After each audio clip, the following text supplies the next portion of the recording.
Welcome in. The base is dropped on another edition of Soccer Down here. We're on Turner time these days, 9:05. You know, we'll start after the top of the hour, so you can go check out what else is going on at 9 o'clock and then come back to the SDH land. That's what we do. Sometimes technology beats us up and wins, but we always end up getting back up, right, John? Yes, although blame my technology as always, because I'll be the first one to blame it too. Hold on, no sound on the Twitch. Now we got sound on the Twitch. How about that? All right. I still maintain that I blame me for any and all technological issues. Not all, but most is fair. Okay. I'm not being a bully when I say that. Most is a fair statement.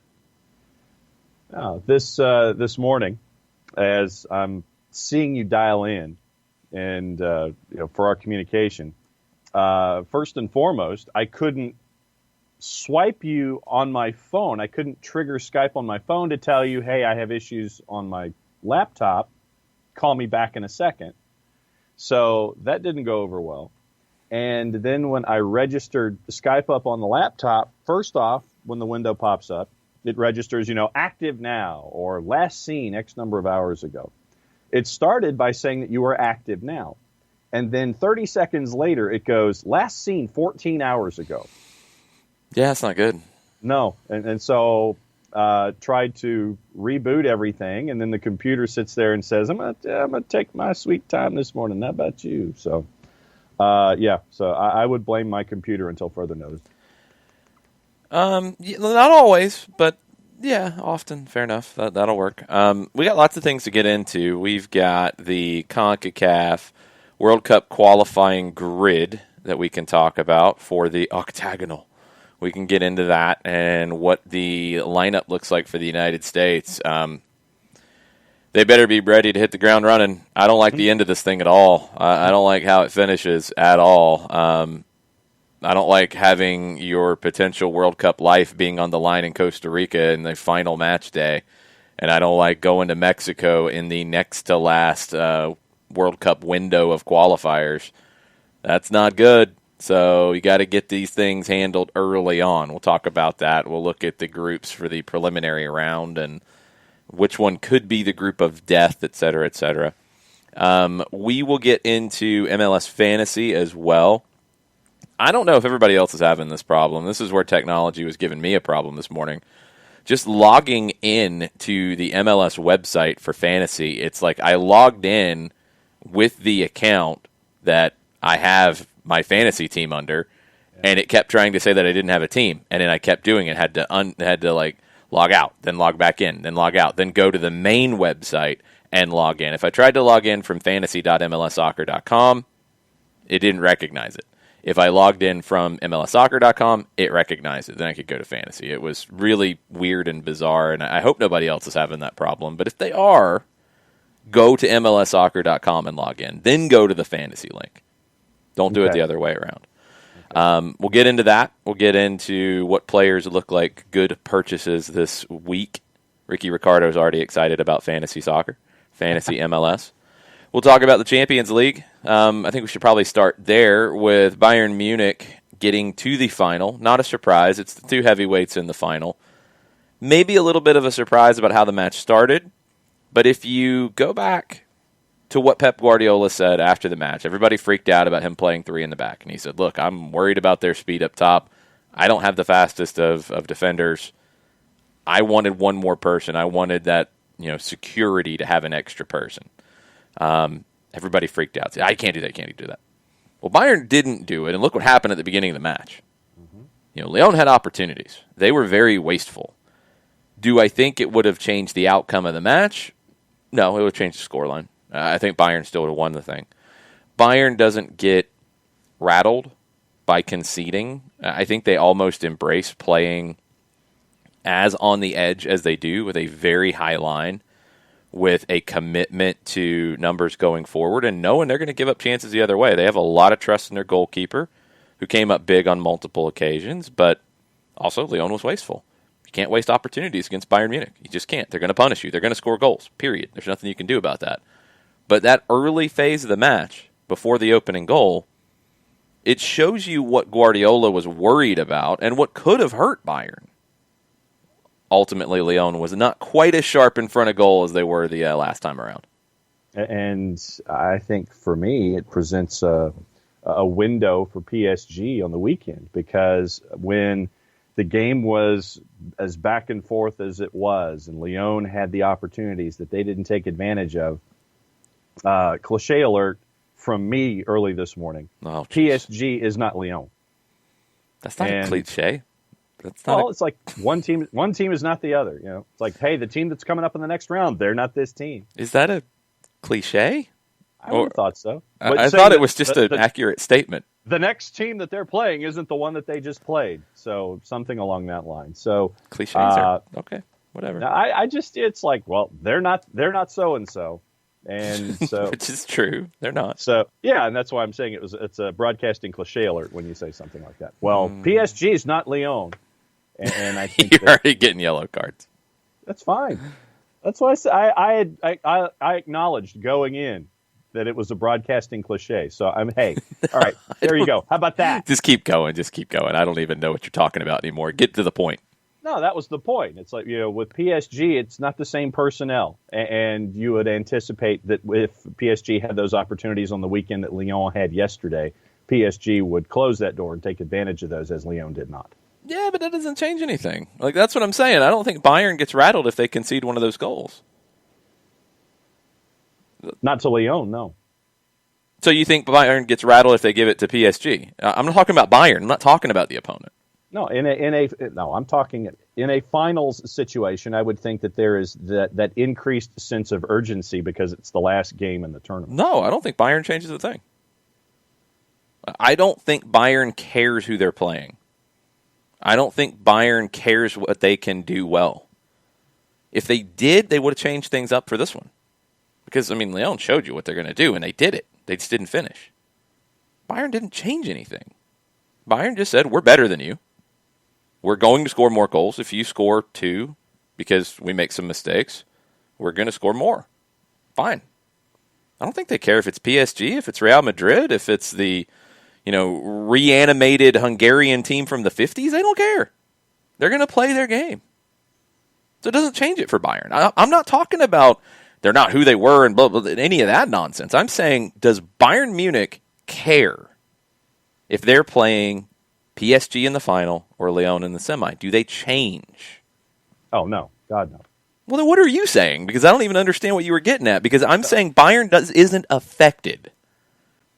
If it's Lyon or PSG, if they score early or they miss chances, it ain't changing Bayern Munich. What I was saying is that because it's the last game in a tournament, there is that increased sense of urgency, and you have that tendency to rush yourself. On who? If you get down. Whoever's trailing. But this is This is the point.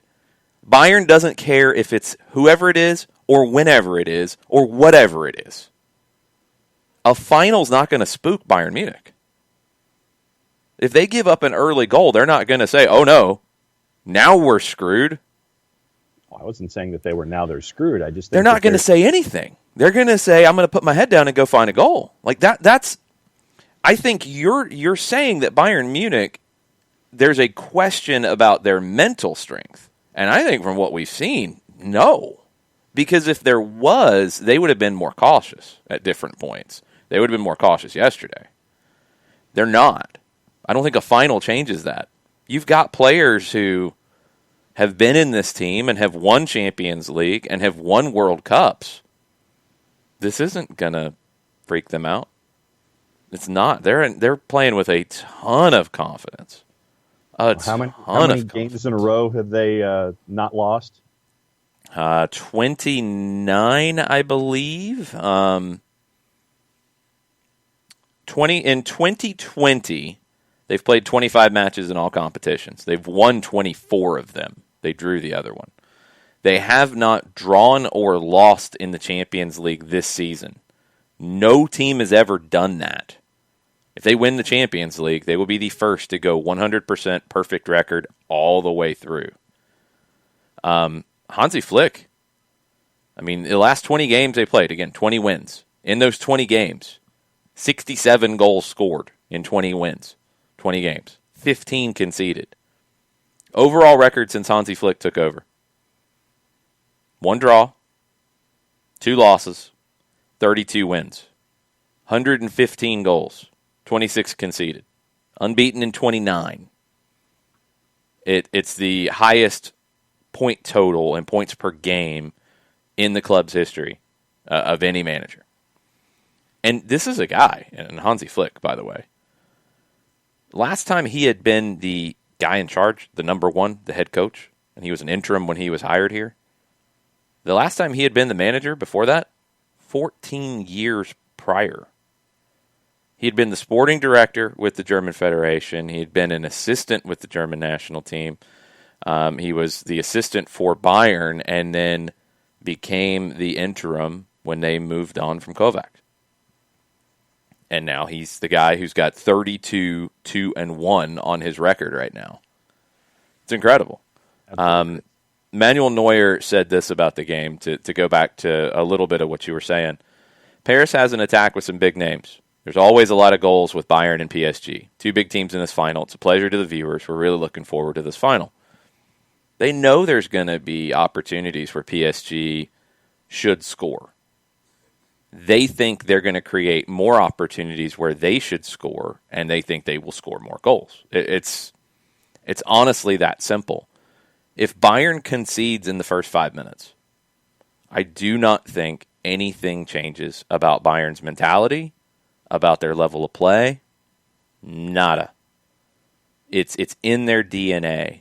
They do not care. They are not going to be scared. They are going to play their game. And their game has been devastating to the opposition. So I don't care if it's a final or not. I don't think anything changes. I think they play their game, and if they concede, they concede. They think they're going to go score more. Okay. No, I just, in a final, and putting the team aside, I just think that in a final, that the longer that you're not putting something on the board. That's not what I said. It's not about the longer you're not putting something on the board. I'm saying if they concede, nothing changes. I'm not saying anything about the longer you don't put something on the board. That's just the game. You don't put something on the board, you're going to start to press a little bit. But you can't. But that's not the issue. That's not what we're talking about. You can't put the team aside either, because if it was the other way around, if PSG concedes early, we're having a different conversation than if Bayern concedes early. You're talking about 2 different teams, 2 different clubs, 2 different track records, 2 different mentalities. It's a completely different conversation. So you can't put the team aside. Bayern Munich is one of the most mentally strong teams and clubs in the world. They have historically, along with like a Manchester United, teams that you think of with rescuing games, with big comebacks, with goals late. That's what they're known for. They don't stop fighting. They're not going to stop fighting here. They're not going to play 20 games and win 20 in a row and then give up a goal in the 5th minute and say, "Oh man, now we're really scared. I don't know. We're really terrified now." No. And it's the thing about not getting a goal. That's a different conversation. If you keep banging your head against the wall, yeah, it affects you. But Bayern, it's going to affect them a whole lot less because of that mental strength. You're giving PSG a ton of credit, and what have they done to deserve that? Well, I look at PSG and I'm like, how they really should have lost to Atalanta. I go all the way back to that. Okay, and they scored goals late. Yeah. Okay. I think it was more because of Atalanta more than what PSG did. It was what Atalanta couldn't do. Who do you think wins on Sunday? Because I'm confused as to what you're thinking about this game, because you're going back and forth. Who wins? Who wins? Who wins the final? I think Bayern wins the final. Well, why are you so worried about them being shook? I'm just analyzing it from my perspective, what I would see in this match. That's what I'm trying to understand what you're seeing, because I don't. Because Bayern is the favorite, correct? Yeah, plus 102. I could care less about the betting numbers. Who's the favorite? Who's the better team? Bayern Munich. They are the favored team in this game, no question. What do you see in PSG that makes you think they can win the final? Going Man to man. I mean, if it's the PSG team that we saw if it's the PSG team that we saw in the last round, it could turn into a shootout, and then anything is possible for me. If it's the team that we saw against Atalanta, then it's Bayern, and it's not an issue. Okay. I don't think PSG wins either way. That's why I think this is a really difficult match for them. In a shootout, I don't think their defense is strong enough to keep Bayern off the board enough. I just don't see that. Yeah. If it's a tight game for a long period of time, that's where mentality comes into play.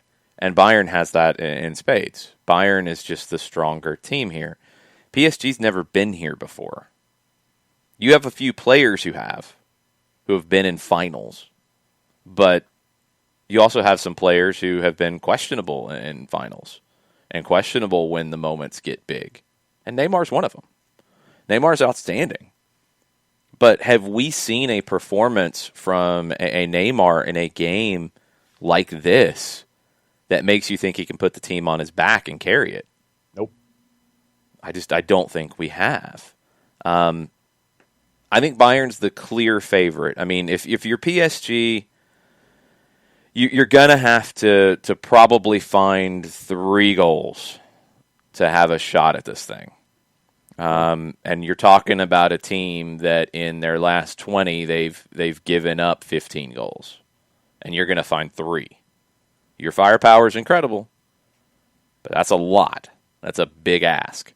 Because I just don't see them pitching a clean sheet against Bayern. I just don't. Yeah. Abby's pulling for PSG. Bayern's won me over. I think it's KDA Weaver asked about the scoreline shootout tactical chess match.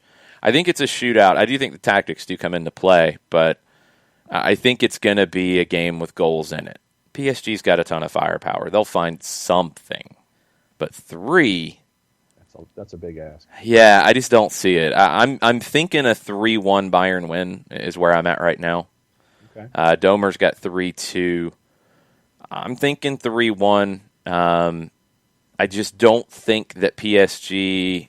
I think they come in maybe a little tight at the beginning. I think Bayern gets a couple of goals in the first half. PSG gets one before the half, and then Bayern puts one away in the second half to win it. That's where my head is at right now. Nathan Pugh's in this morning. He says, Lewandowski has scored in 13 of his last 15 Champions League matches. Can you guess in what 2 matches he did not score? # trivia. I do not know. I don't either. I imagine it's a Liverpool answer. I don't know. Lewandowski is the reason why I don't think you keep Bayern with a low score line. I just don't see it. The question, and it's kind of the same one that Bayern had in this game, and Walchara points it out, you're back to the back line and pace. And PSG, I don't know if they have more pace up top than Lyon did. I do think they'll play more open than Lyon did, which could hurt them. They've got the pace up top that can hurt this Bayern backline. But again, Bayern's not going to change. They're going to do what they do. You know, you might see a holding midfielder sit a little deeper for a little bit of extra protection, but you're going to have to deal with those moments. You're counting on your goalkeeper, Manuel Neuer, to come up big in moments because that's what you've done. That's what you've created. You've created the steamroller that is just killing teams right now. And when they get going, I don't think anybody can stop them at the moment. I don't think anybody can play with Bayern right now in this moment. I just think they're too good. But they are going to give up chances. That's what's so interesting about this game is PSG has a great attack. If they are on, they can find goals. They can. I just don't think they can do both. Lyon, in this tournament, they have committed to defending and countering. They put numbers behind the ball. They use their speed up top. They caused teams problems. They got to a semi. It was an incredible run for them. They were a more limited team than PSG. That actually could make things a little more difficult for PSG if they come in overconfident and too open to give Bayern even more space than they found in the semifinal. And that's where I think Bayern ends up hurting them. I just don't think, even with Thomas Tuchel, and he's going to know what to expect, he's going to know how to deal with this as best as he can, I don't know if these players have the same mentality that the Bayern players do. I think Bayern wins 3-1. So then Nathan asks, which team has more pressure on them in the final? Bayern, because they're expected to win. If PSG's not expected to win. If it was PSG against Lyon, different conversation. If it was PSG against, almost anybody in this tournament, to be fair, I think they'd be expected. Bayern, the way Bayern's played, the pressure's all on Bayern, but they don't care. I don't think it changes it. So, right now, I know that we're already talking about numbers, but PSG's a plus 233, courtesy of our friends at Odds Portal to win. I don't see it. I just don't see it. So that's your early thoughts from the timeline on Twitter and Champions League this morning. A couple other things in the UEFA side of things. So UEFA is proposing the Super Cup match on September 24th. It'll be in Budapest. They're proposing that that's a trial for allowing fans back into the stands in reduced numbers. We'll see. That's the Champions League winner against the Europa League winner. We will see. September 24th is a little over a month away. I think with some of the different positive tests we're seeing around the European continent right now and numbers increasing, that's probably a bit of a pipe dream. We'll see if it happens. I'm not expecting it, but that's where UEFA is standing at the moment. And also with UEFA, Jonathan Tannenwald of the Philadelphia Inquirer had this last night. The UEFA Women's Champions League, they're doing a tournament just like everybody else has on the men's side. It's in the Basque region of Spain. It's in Bilbao and San Sebastian. You've got all those games that will be on CBS All Access now. They have picked up the rights. The games were sold by the individual teams up to the final. That's what UEFA had control over. And now all of it will be on CBS All Access. It'll be the UEFA World Feed. You won't have the pregame on CBS All Access, although there is an expectation that CBS Sports HQ will have content around these games that's separate from the broadcast part of it. You did see a discussion yesterday in the pregame about this tournament. So that's going to start on Friday, and that'll be available on CBS All Access. It is just a one tournament deal, but hopefully they get some numbers out of this, and then you see more coverage of this going forward. And it's very cool that CBS All Access picked this up because it's never been picked up like this in the United States. So to put this into it, it's very cool to see. Yeah, and to see from the beginning the effort that CBS, whether it's CBS Sports HQ, whether it's All Access, all of these different elements that are attached to CBS Sports, the effort and all of the collective weight that they put behind all the programming, whether it's been Europa League, whether it's been the Champions League stuff, whether it's been guests involved in HQ, going all the way back to NWSL Challenge Cup, and now adding this go round, I'll be watching. And this was a question that was posed on social media. Would you then, because of this being a part of their programming grid, would you put the $6 in and subscribe to CBS Sports All Access to watch this stuff? And to me, it just continues to add more fuel to the reason why I did it in the first place. And so tip of the hat to CBS for investing all of the effort to show all of this product that they're putting out there when it comes to soccer right now. Yeah, the question is does this drive new All Access subscriptions? And I don't know. I mean, it's uncharted territory. We've never had this kind of coverage of the women's club game in the United States.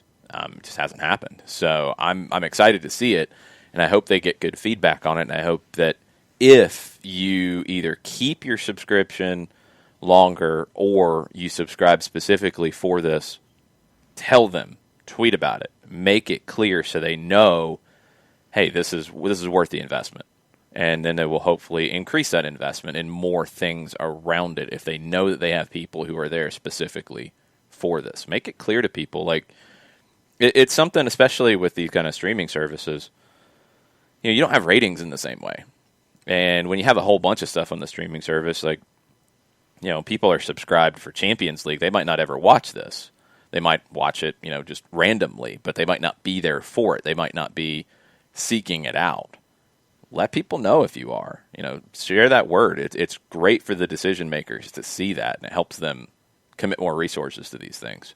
Yep. Also on the world side of things, the World Cup qualifiers in Africa have been pushed back, and you're getting into a very, very tricky calendar. The African group stage qualifiers for 2022 have been pushed back to June of next year. You've also got the African Cup of Nations you've got to work around. This is a memo that's been seen by Reuters, so it has not been announced officially yet. Reuters ran with it this morning. The qualifiers were supposed to start in October, but they're reshuffling everything. So now the preliminary World Cup competition will be played in 4 windows next year, 2 games each in each of the windows, so 8 games. The pool stages will start May 31st to June 15th and continue in the FIFA windows August 30th to September 7th, October 4th to October 12th. Then those 10 pool stage winners will advance to a playoff round, where the winners of those games, it's a single playoff. That's November 8th through the 16th. 5 teams go from Africa to the World Cup in 2022 in Qatar. The October window this year that was going to have qualifiers in it is now free for friendlies, if you're able to do them.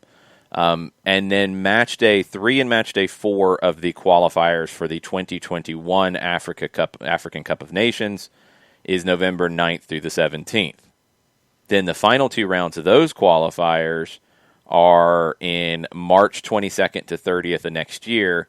Those finals that were supposed to be at the beginning of 2021 are now going to be early in 2022.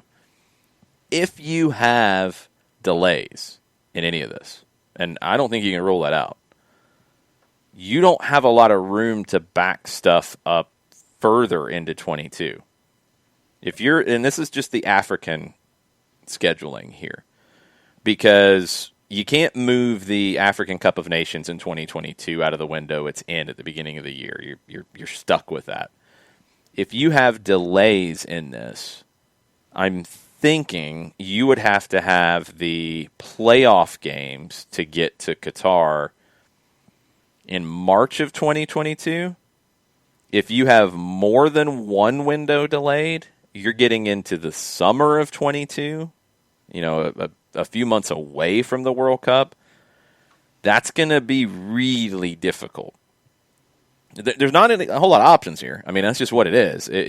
I think if you have another delay, you're going to have to reformat the World Cup qualifying. And it's already left to chance pretty, largely in Africa, in my opinion. You're playing 8 games to get to a playoff, and then it comes down to, home and away legs. That's it. So that's not you get a lot of chance in that. And if you're going to condense it further than that, it's a crapshoot. I don't know what you do. So keep an eye on this, because these windows are going to get very tricky as we keep going into the year this year, and we keep having things get delayed. South America is probably the next one that a lot of people are looking at with both Libertadores, Sudamericana, and World Cup qualifiers, because they have a very long campaign set up, and I think they're going to be in the same boat. If you get windows pushed back, you're just going to run out of time. You're going to have to change the format to play less games. Now, they have a lot to work with. They can condense it and not affect the integrity of it. I think if Africa, condenses it even further, you're affecting the integrity, and you're going to create the opportunity for more smaller teams to get in, which is exciting in some ways, but also to go and just not be at the level they need to be at the World Cup. Yeah. So we'll see. But keep an eye on these scheduling things, because, CONCACAF has got games set up for October in this preliminary round. Are we going to have easy, clear travel by the time we get to October? Are you going to be able to go into Canada to play in October? Because Canada's playing in October. Are you going to be able to go there without a 2-week quarantine? Because if you're a small country, you're not going to do it. You can't do a quarantine. Like, it ain't happening. So, I don't know. It's going to get really complicated. Yeah, and you mentioned integrity of the competitions, and as things continue to get compressed, that for me it's a great word to use for it, because then you're you're compressing, you're coming up with different ideas, and you get those teams that could sneak through. And if you get a team that sneaks through, it's fantastic, but then they end up on the world stage, and then it doesn't reflect well on the federation with anticipated wins and losses and things like that. And it's something that you're going to have to keep an eye on with all of these competitions and all these federations, and where we are currently with travel and dealing with COVID-19. Let me move it over to CONCACAF. Thursday, October 8th, Bermuda is scheduled to play in Canada. Right now, Bermuda would have to quarantine for 2 weeks when they arrived in Canada. Can't do that. You don't enforce it. I mean, FIFA windows aren't like that. Players won't be released by their clubs because that early. They can't be, because you can only be released a certain period of time. Logistically, you can't do that. Yeah. So if Canada is going to mandate that, they can't host the game. If the Canadian government's going to mandate that, they can't host the game. Canada's going to have to play that somewhere else. And that is, in my opinion, the trickiest game of the round for Canada. They did get Bermuda to come to Canada. That helps them. But, Bermuda's a team that I think is on the rise. So if you don't get to host that and you have to go play it who knows where, you're losing a little bit of an advantage. And in this round, you're playing 4 games. You're not even doing a full home and away. You're playing 4 games. You have one bad game, you might not make it to the playoff. Right.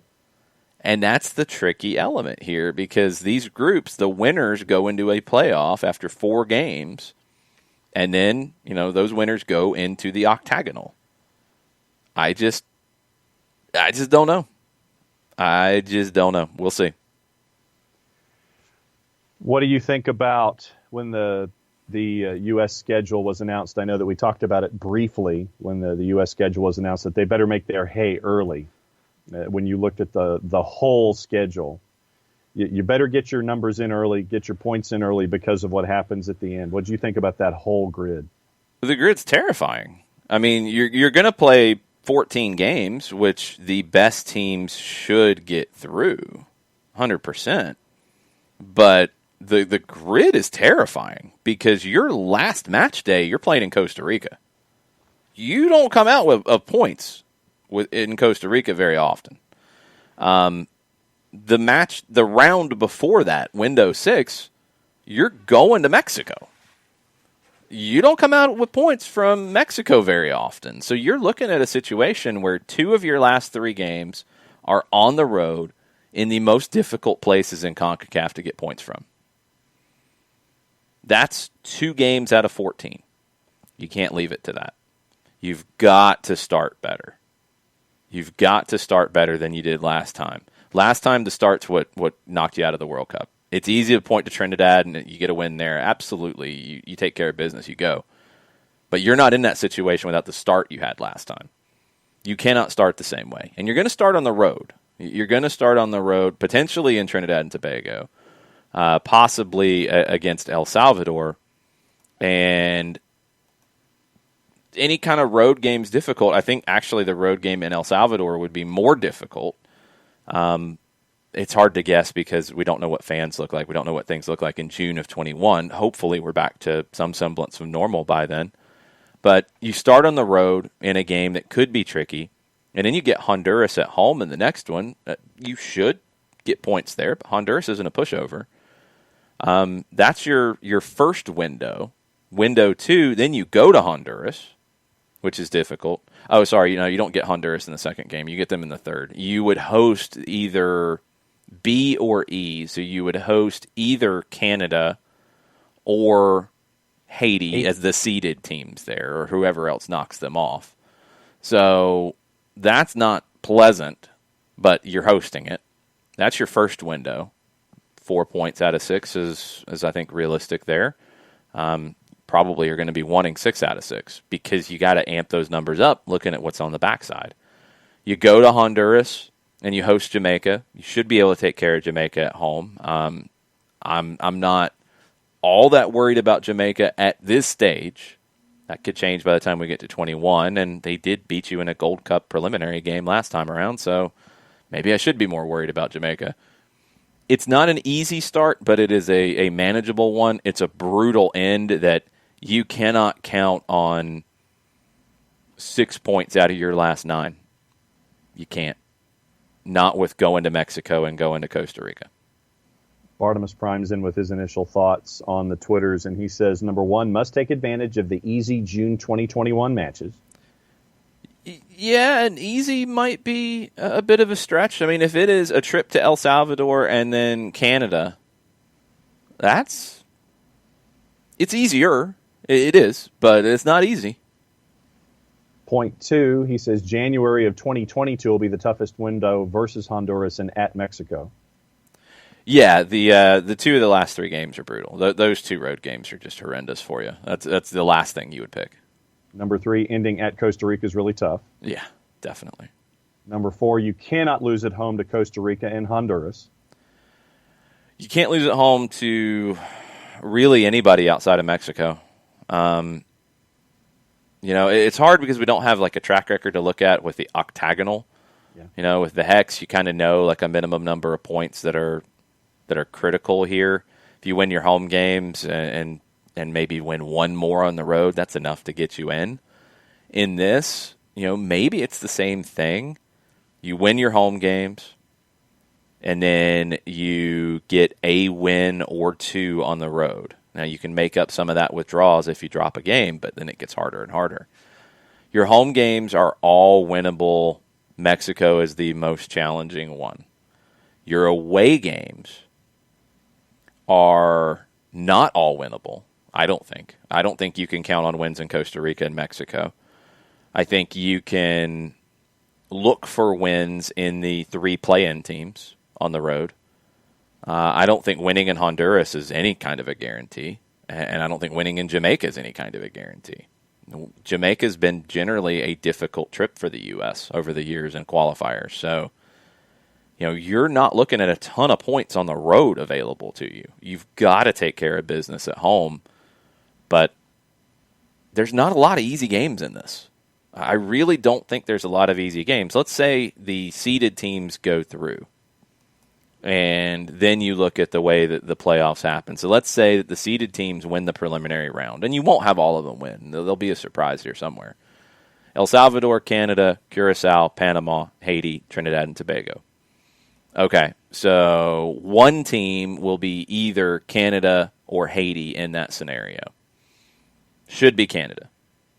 They should be in the octagonal. They should be able to find their way in. Another team will be either El Salvador or Trinidad and Tobago. I think it's a toss-up, to be honest. Trinidad and Tobago is probably a slight favorite at this point. And then the other one would be C and D, Curacao and Panama. And you would think Panama, because of what they've done in the last few cycles, this is really uncharted territory for Curacao. But they've been the better team by a pretty large margin for a while now. I think they get in. So I'm thinking Canada, Curacao, and I'm going to lean to Trinidad and Tobago right now. Okay. You put them into the octagonal, and U.S.-Canada, we've seen what happened. It was a split last time. You lost in Canada. You won at home. Trinidad and Tobago, same thing in the qualifiers. You split. And then Curacao, who knows? I mean, you would expect because they're new to this that maybe they're going to have some problems on the road. But maybe that's your easiest opponent just because they're new to it. The others, you split. You didn't win on the road against them in your last competitive games. So there's not pushovers in this anywhere.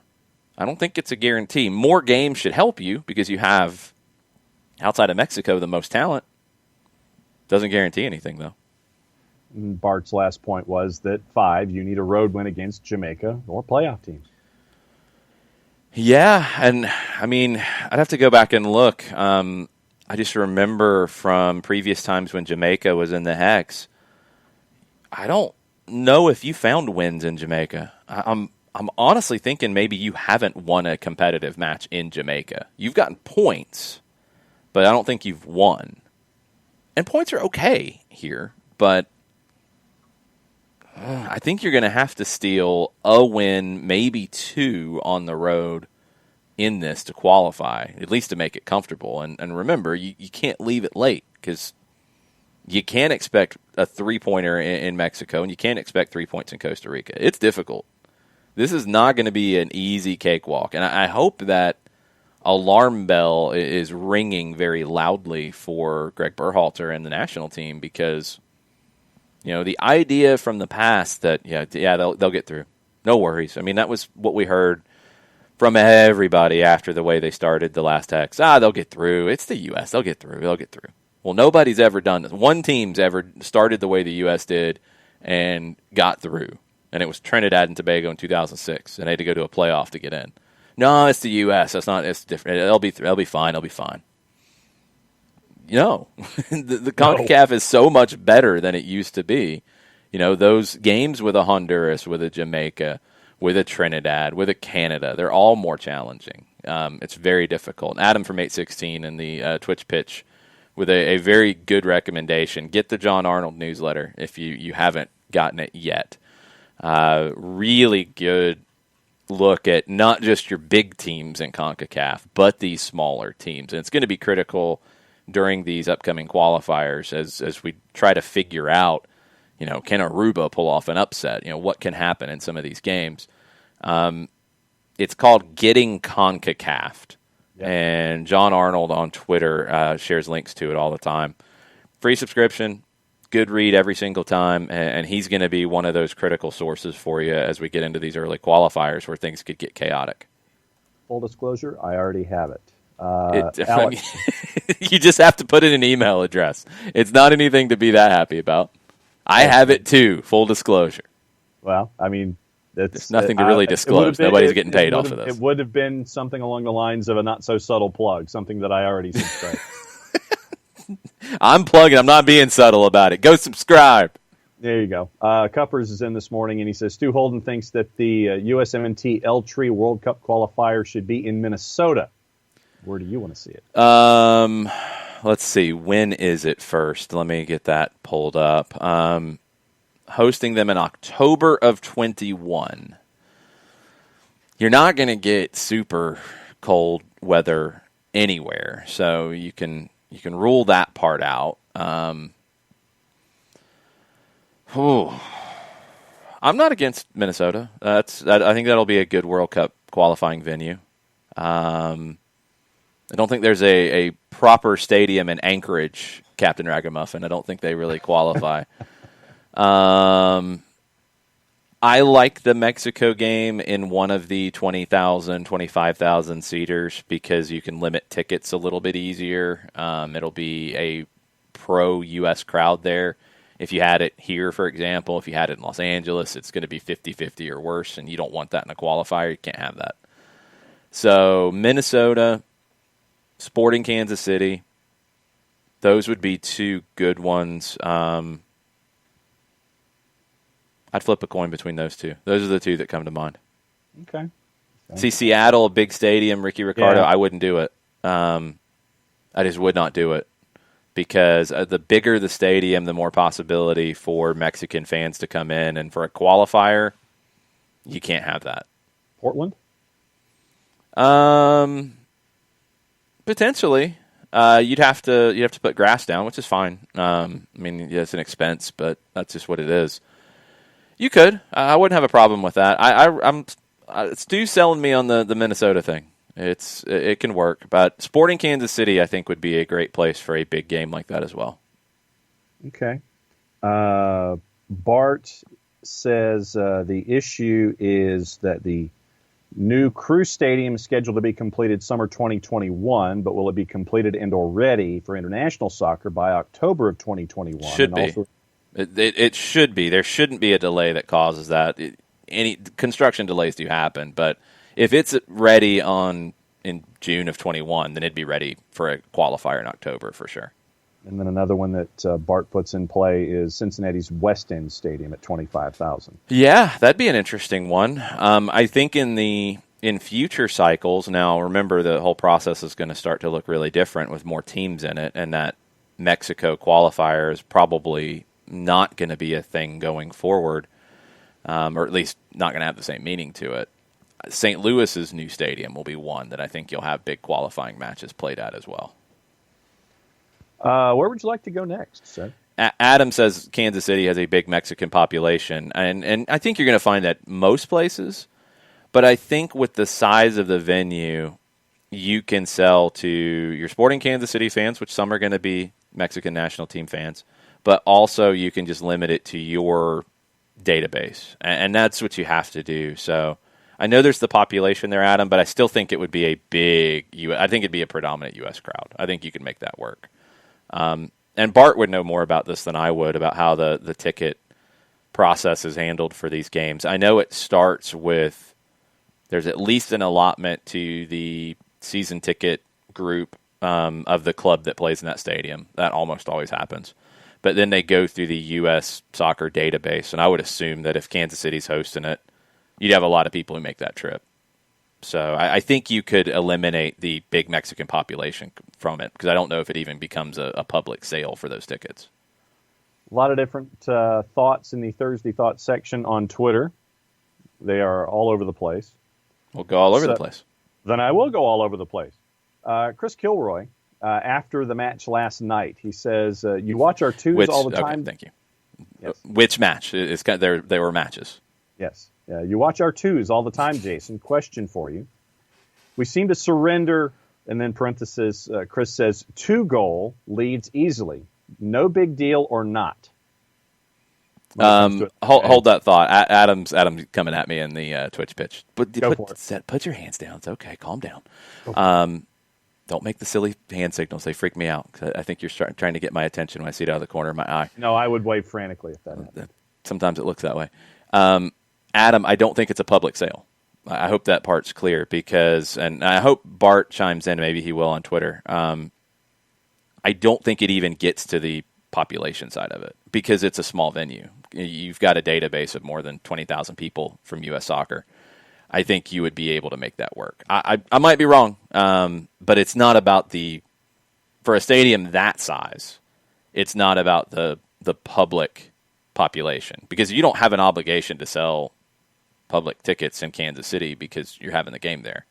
It's like you're selling it to you're not selling a bunch of tickets to the visiting team, for example. You're selling it to your database. So I think you can make that work. Minnesota would work. I mean, the thing is with the Mexican fans, like, they're going to go wherever it is. I mean, when it's in Columbus, you see Mexican fans find their way in. But they're able to sell tickets primarily to the U.S. Soccer database first. I think what's problematic is you see sometimes American fans then sell the tickets to the highest bidder, and that's going to be Mexican fans potentially, and that's not good. That's not good at all. In St. Louis, you'll play in the new stadium, Ricky, but it's not going to be ready yet. I'm not saying now. I'm saying later. Nashville's too big. You're not doing it in Nashville. You're not doing it in any NFL stadium. U.S.-Mexico, in a meaningful game, you are not doing it in a stadium above 25,000 seats. Because then you get to that next wave that Adam's talking about, of the population and the market being, affecting what the fans look like. For a friendly, fine. For a qualifier, nope. And hopefully Bart, who's with AO Atlanta, will be able to chime in a little bit on this. That's my understanding of the ticket process, Adam. If that's not correct, then I'm with you. But I think you can limit it getting to the Mexican population in Kansas City before that. I think they're sold out before it gets to that point. It's like the Open Cup games here when they're had, or the CONCACAF games when they're had at Fifth Third Bank Stadium in Kennesaw. People are like, oh, I want to buy tickets, as a member of the public. It's like, it's not even getting to you. The season ticket holders are going to buy all of them first. So anyway, that's just my thinking on it. We'll see. We'll see how it goes. But I think that's how they could limit it, and it just needs to be in a smaller stadium. Doesn't really matter where. We'll find out. We'll see. The Twos last night, 2-0 lead. They blew it 2-2. They did hold on for the point this time around, which was good. Chris Kilroy was asking what needs to be done to change it? We seem to surrender 2-goal leads easily, no big deal or not. It's no big deal in the sense that this team is not the first team. It's no big deal in the sense that these results ultimately don't matter as much. It's a big deal in the sense that you're looking for why, because you don't want that to carry over when these players move up. You're looking for answers about the mentality. You're looking for answers about who's making the mistakes, where they're coming from. You're looking for that. But in terms of, games where you've lost 2-0 leads, if it's the first team, people are massively freaking out. With the second team, it's more about the why. It's more about the why, and that's the issue. So in this one, it's kind of the same thing you saw in Charleston to a degree. You had 3 center backs available. Patrick Nielsen was not available for this trip to Miami. It was Matthew Edwards coming back from the academy, who had been there before and was dropped back down. We hadn't seen him in a while. He had to come on for Efrain Morales, who was getting his first start. So you're having to turn to very young center backs. That's a problem just in and of itself. And you're dealing with very good attacking players that they're having to defend. Romario Williams has been around the block a few times. He's going to take Efrain Morales for a ride. He's going to try to take Matthew Edwards for an even longer ride next time he gets him. So it's tough.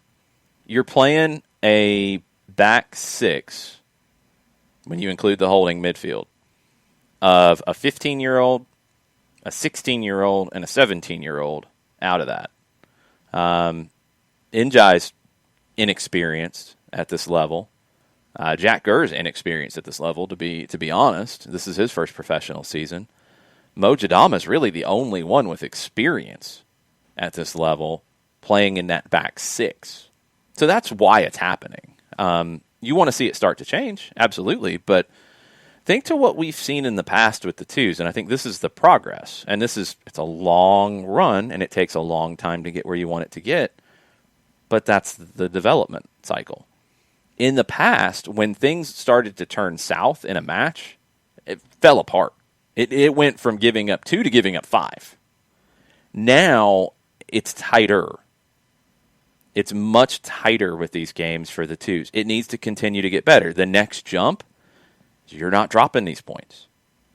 But again, you're talking about people who haven't been in these experiences, and you're talking about 3 teenagers who are involved in that role. And you're going to make mistakes that way. They're going to learn on the job, and they're going to have some bumps in the road. It's not concerning to me in the long-term picture. It's concerning in the short term, but you also have to factor this in. Game in Charleston was Saturday night, right?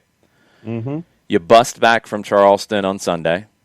Probably nothing outside of maybe some regen work Sunday once you got back.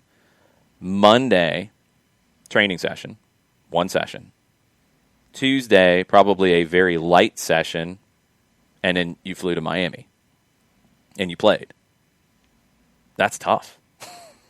That's a tough run to try to fix anything right now. It does have to be addressed, but burned. And then this is the thing. He says, hold on. He said something first. Somebody needs to talk to MLS USL about relaxing rules to loan players down. Our young players are completely worn out. That's a huge factor, too. MLS guys like Wolf sit around since March. Makes no sense. In general, yeah. In general, that wouldn't happen. In a normal season, that wouldn't happen. That is something that has not had enough priority put on it this season. And I'm with you in that sense. It's been a hell of a year in terms of trying to figure this stuff out and getting these games in and squeezing them in. And, yeah, the protocols are getting in the way and the loan process are getting in the way. I think it's the protocols more than anything.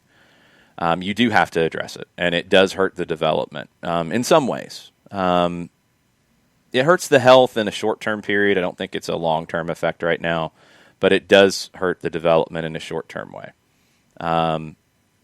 They need to find the right balance.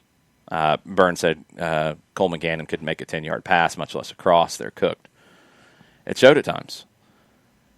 This is a really trying moment for the twos. And, I mean, it just keeps piling up. Game. You did get Matthew Edwards back into the mix. I do want to see if maybe that group gets a little bit bigger going forward. It's going to have to one way or another, especially at center back. Because now every time you find somebody else who can play center back, you have another injury. It is something that needs to get sorted out. It's complicated in this sense between the USL and MLS side. And this is probably where the breakdown is, Bern. You're talking about two different companies. You're talking about two different organizations. And they have very different resources and needs and wants. USL is only testing once a week. MLS is testing 3 times a week, every other day during the week. So 3 times a week. The cost, I mean, it's 3 times more to do that for USL. I don't think they can afford it. I think USL is testing the way they are testing because of what they can afford across the board. Because it's not just like Phoenix Rising. Maybe they could afford it. Maybe they test more. Some teams do test more. I would assume that the teams here are testing more, but the protocols have to be based off of your minimum baselines. So it's just hard to move back and forth. And then when you're talking about the academy guys coming up, I don't personally know what the academy protocols are at the moment. I would assume for Atlanta United they're a little bit higher, but USL makes the rules, MLS makes the rules on these loans based off, again, the lowest common denominator.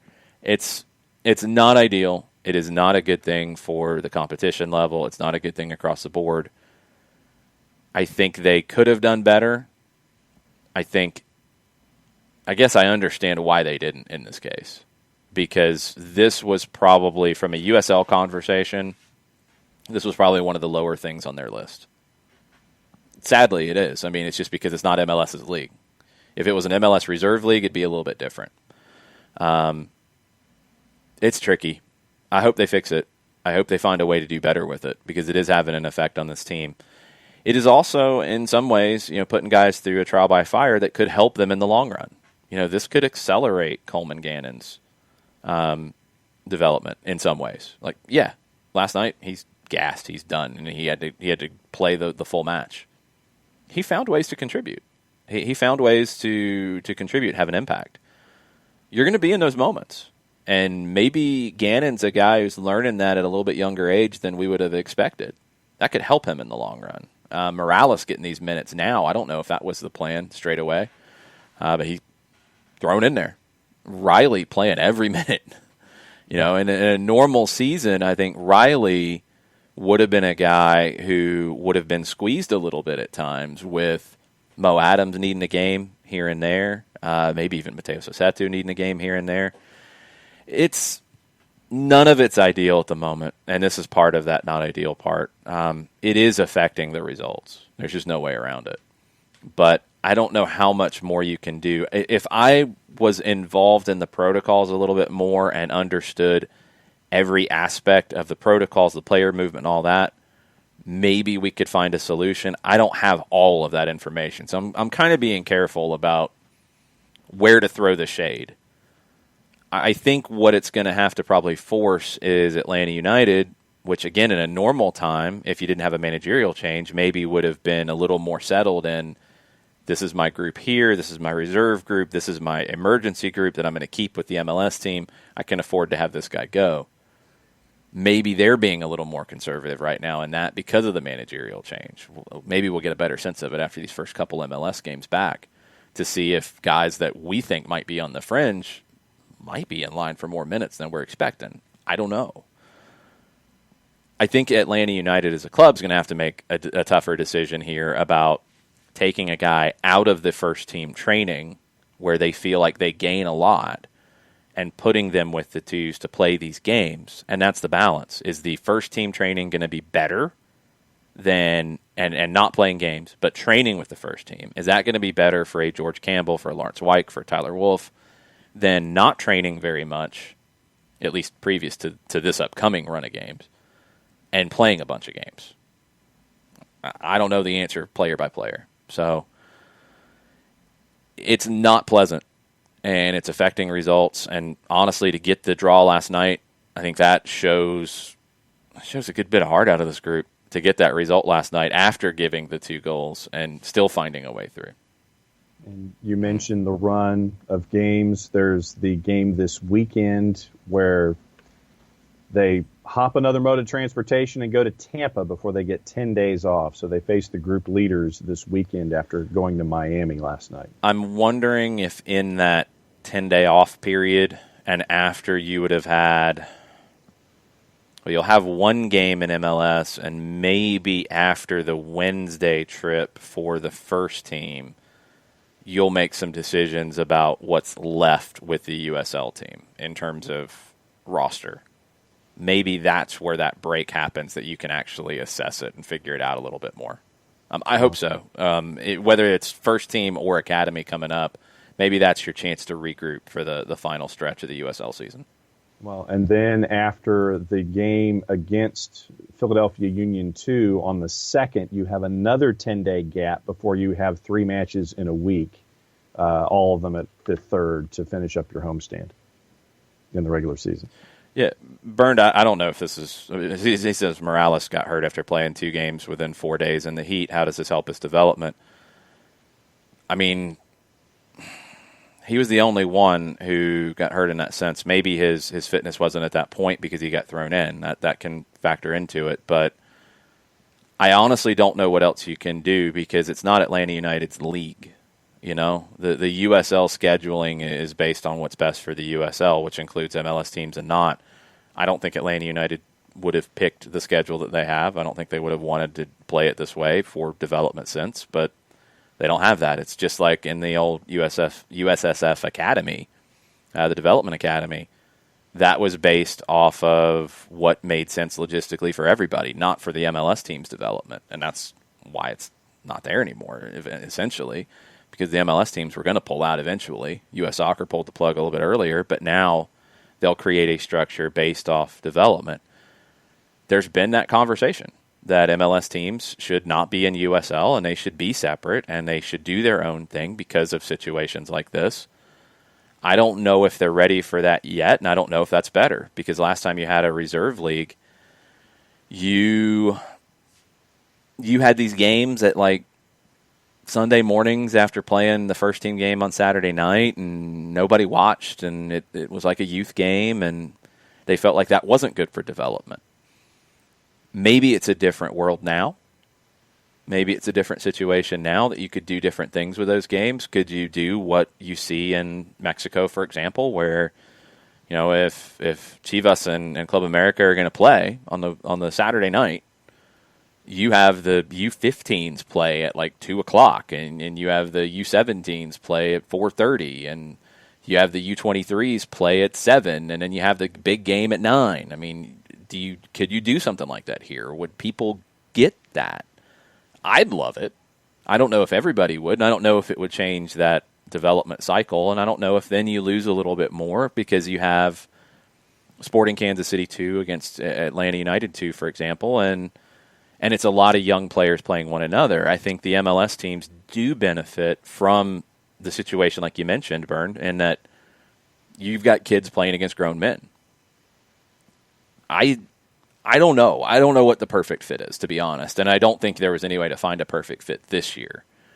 I hope that it gets better going forward. I mean, the original schedule wasn't going to be compressed like this. You'd have time to move back and forth. The loans would have been a lot easier. It would have been different. This year, I'm not getting too worked up about this year, although it will affect development in the long run. It will. Maybe it helps. Maybe it doesn't. But I just don't know what else you can do. I hope that they maybe assess what the roster looks like in this little break, but you got one more game to get through. Tofka's fired up this morning because... what is Tofka fired up about? At Jack William Gurr liked 2 of his tweets. Okay. Jack is a very good person on social media to follow. Yeah. And Jack had a great goal last night. Would have loved to have seen more of it. Yeah. Would have loved to have seen more of it. That was some interesting decisions there. But yes. Looked up very artistic, and then you had the wipe that kind of took the very end of it away, which, I mean, if you're going to go artsy, let's go artsy. Let's go all the way. Yeah. That was a great goal. Gurr has been a player that he's one that we're finding more and more in USL and in these kinds of teams where, he came over from England. He went to Georgia Gwinnett in AIA, played there, played with the Georgia Revolution in the NPSL. Completely off the radar for the MLS side of things. But you see something you like, you have a connection. Tony's mentioned that, he's known him, so you have that connection. You think he fits for your second team. You bring him in, you take a look, and wow. I mean, he's really stepped up. I didn't think he would contribute at the level that he has, and it's been consistent. It hasn't been great game and then 3 games where you don't hear from him. It's been consistently good to the point that you're looking at it like, man, in the long-term depth chart, if you have issues on the right side, and right now you don't. I mean, right now you're really good on that right side. But if something happens, he's right there. And that's a good spot to be in. Now, you're not going to, in an Atlanta United 2 situation, in a USL reserve team situation, you're not going to be in that spot for a long time. You can't be. You have to recycle that because you're going to have a right back come to the academy who's going to need those minutes.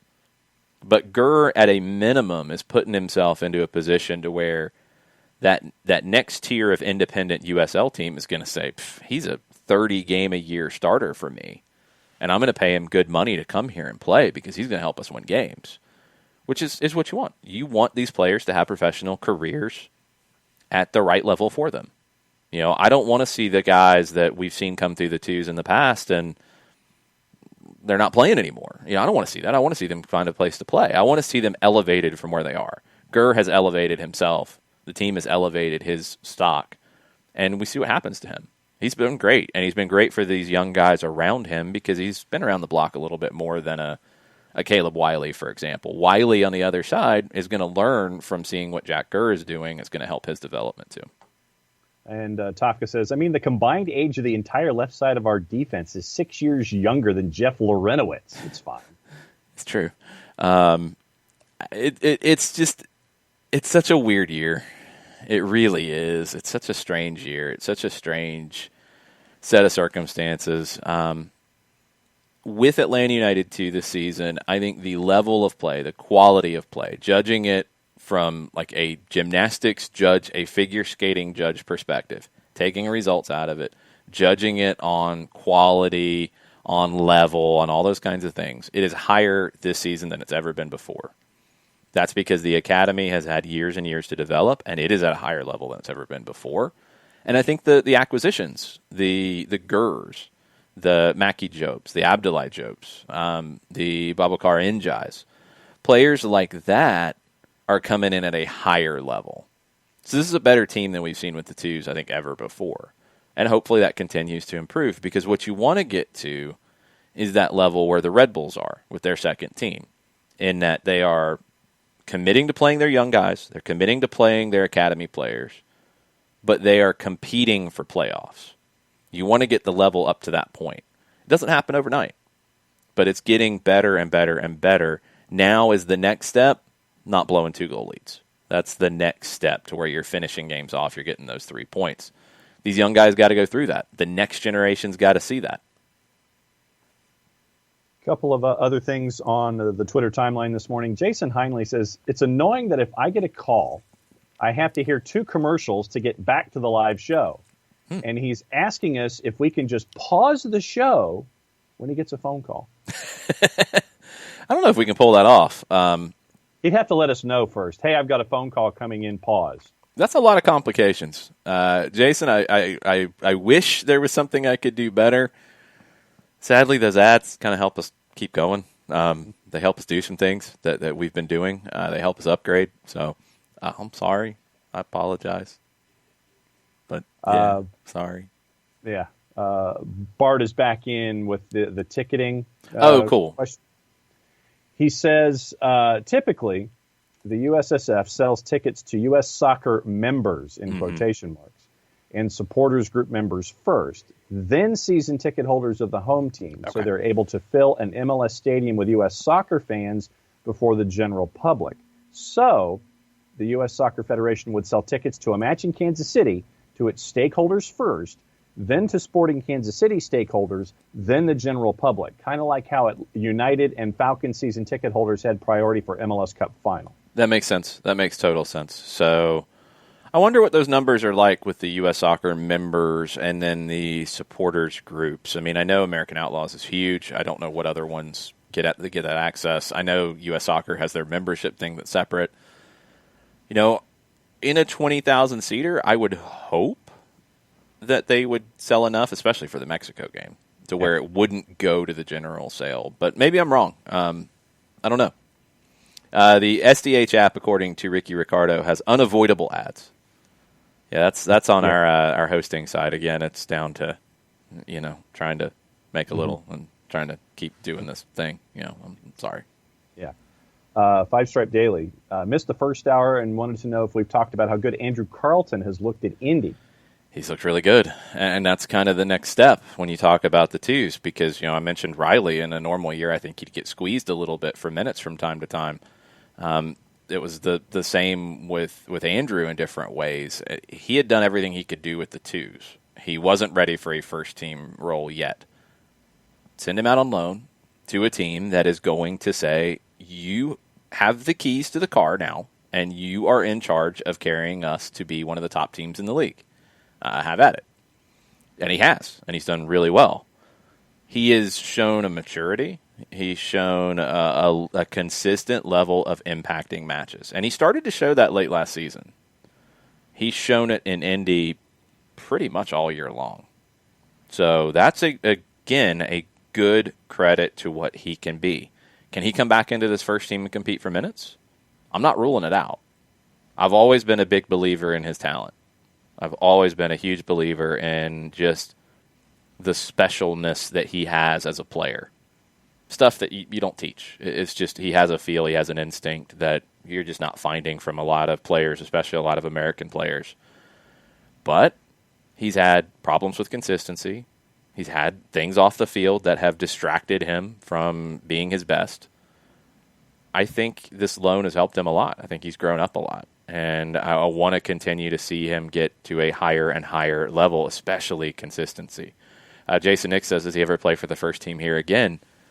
I am not ruling it out because of his talent. I absolutely am not. I think it's always a long shot for his position to come in and show that one thing to show Indy 11, hey, give me the keys, I'm going to carry us where we need to go. It's a different level to show Atlanta United that, because we know Atlanta United can go out and spend on a South American Player of the Year in a Pity Martinez, or one of the most promising players in South America in Ezequiel Barco at 17, 18. Carlton has to be at that kind of level. And that's tough. That's tough. I think he has the ability to do it, to be an MLS player. I really do. I don't know if that's going to be here. I don't know. But I'm not ruling it out. I think people who have written him off are unfair. Young players don't develop at the same timeline all the time. Sometimes it takes guys longer. Maybe he's one of those guys. His ability's never been a question for me. I do wonder physically, is he fast enough? Does he have the pace to play, or is he going to have to be kind of an old school number 10? That you play two guys behind him, you protect him, you're not asking him to do a ton defensively, and you're asking him to deliver the killer ball. Is he that? Can he be a little bit more than that? If he's more than that, he's going to have more opportunities to play. Tofka says it's going to be an interesting year for Carlton. He's out of contract after this season, assuming Transfermarkt is correct. Does he get a new deal? I really hope so. You have to be careful on Transfermarkt with contracts, especially in MLS, because they might not know the option situation. I don't know if he has an option on his contract after this year. The option generally is going to be with the team. Occasionally, and it's going to be an older player who would get this kind of thing, the player would have the opt-out. Almost always in a young player situation, it's going to be the team who can trigger the option and have him under contract for next year. I don't know his option situation. If he did not have an option situation at all, he could sign a pre-contract for wherever he wanted to go next, and he could sign it now because he'd be out of contract in 6 months. and I haven't heard anything like that. So I'm thinking there could be an option on him. We never really know this stuff until the options are announced, and it's just one of those things that's a little frustrating. We don't really know strategy-wise, but I don't know. I think he's shown more this year than he's ever shown as a professional. I think he is a player that, depending on how the contracts work and the cap works, I'd love to see him get the opportunity because he's a great story and he's a great talent. I'd love to see him get the opportunity to win time and win a spot here, and we'll just have to see how the contracts work. A couple of other things on the Twitters. Do you have your coaches list handy? Yes. Why? Because Four Card, I believe it was Four Card. Here, hang on just a second. Yeah, Four Card wanted to know if Gustavo Morenigo was on the list. No, he's not on the list. This is a wild one that's come out of nowhere out of the Paraguayan media. No, he wasn't on the list at all. He wasn't on anybody's list. Don't let anybody tell you that he was on their list. He wasn't on their list. He wasn't on anybody's list. He's a guy that I don't really know what and where this is coming from. It started to hit on the Paraguayan radio yesterday. And as Roberto Rojas has translated and shared more information, he's linked to the job for 21. He recently left his position as head coach of the Paraguayan U17s. He said he has a proposal from a team in the United States, but has not clarified which team that is. Limited experience professionally. Pretty limited. I don't know. I mean, he doesn't fit the profile of the previous two managerial hires at all.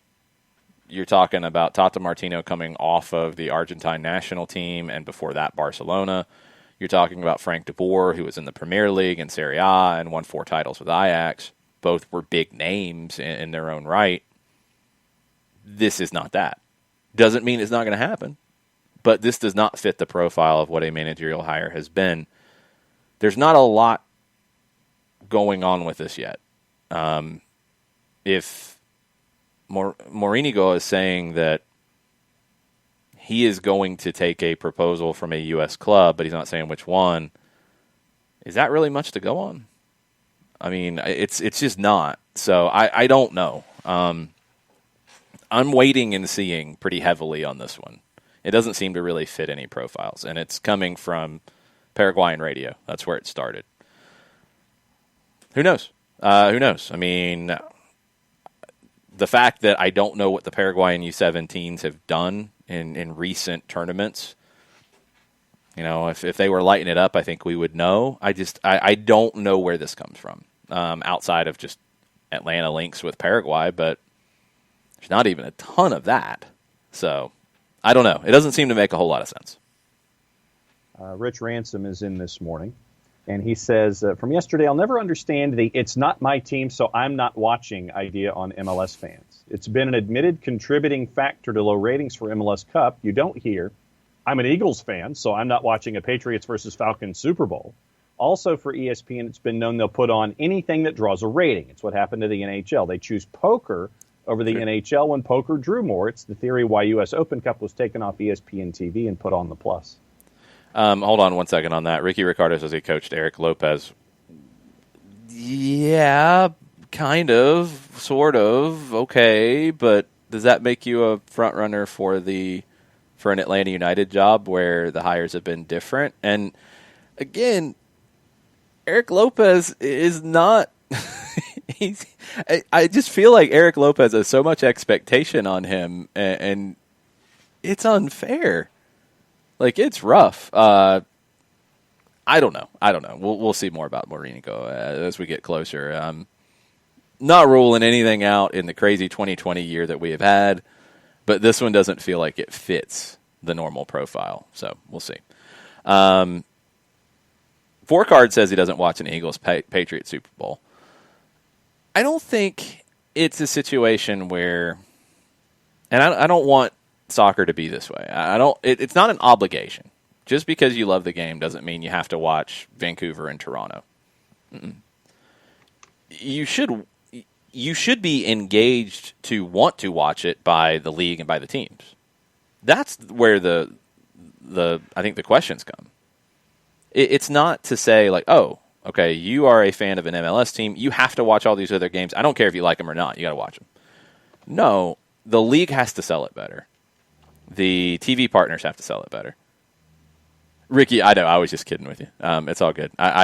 Some of the Lopez stuff is getting crazy at this point. I'm like, man, slow down on this poor kid. MLS has to do a better job of selling the league. The TV partners, and ESPN Plus included, have to do a better job of selling the league. These games have to be marketed as big deals. You know, the NFL does a great job of marketing as a whole, making the league a big deal. The SEC as a whole, it just means more. If you are a Georgia fan, if you're an Auburn fan, if you're an Alabama fan, you want to watch the other big games, especially the big game on CBS at 3:30, because it's your conference, it's a big game. You're kind of conditioned to do that. NFL fans are conditioned to watch that Sunday night game. It's a big game. It's the game. It's what I'm going to watch. Outside of my team, this is what I'm going to watch. MLS hasn't gotten there. And they need to get there. And it's not, you can't do these things out of obligation, out of, you know, if you're a real supporter, you're going to watch this game. I don't want to watch Vancouver and Chicago. They both stink. Mm-hmm. You have to watch. No, I'm going to stab my eyes out. Yeah. You're not a real fan. Stop. You have to make it compelling. And I think beyond watching every game, we have to get to that game of the week thing that we talked about yesterday. That needs to be the push. Because you're not going to be able to sell a bad game to many people who are not fans. Mm-mm. You have to sell the big game to teams. Like people, and I think you've seen a few that have crossed over. El Tráfico is a game that draws a big rating. People know it's a big game. If you're an Atlanta United fan, if you're a Philadelphia Union fan, you're a Sporting Kansas City fan, you're probably going to watch El Tráfico because it's a big game. You know, I think the Hudson River Derby has been that. Red Bulls have fallen off a little bit now. I don't know if it's still that. But outside of El Tráfico, Seattle-Portland has that feel. That's about it. I think Atlanta-Orlando has a little bit of it. Those ratings have been good. And nationally, maybe it's more of the Atlanta side. Sorry, Orlando. Maybe it's more of the Atlanta side that is drawing that. But it's been good. But you got to have more games that are meaningful than that across the board, across the league. I mean, sell me, which if you're a soccer fan and you see Philadelphia play, you should want to watch them again. If you're a fan and you see Sporting Kansas City play, you should want to watch them again. These are fun teams to watch. We need to sell these teams better. Yep. And we need to put them in these showcases of this game of the week because then that elevates some of these other teams that need that elevation. The LA teams don't need that.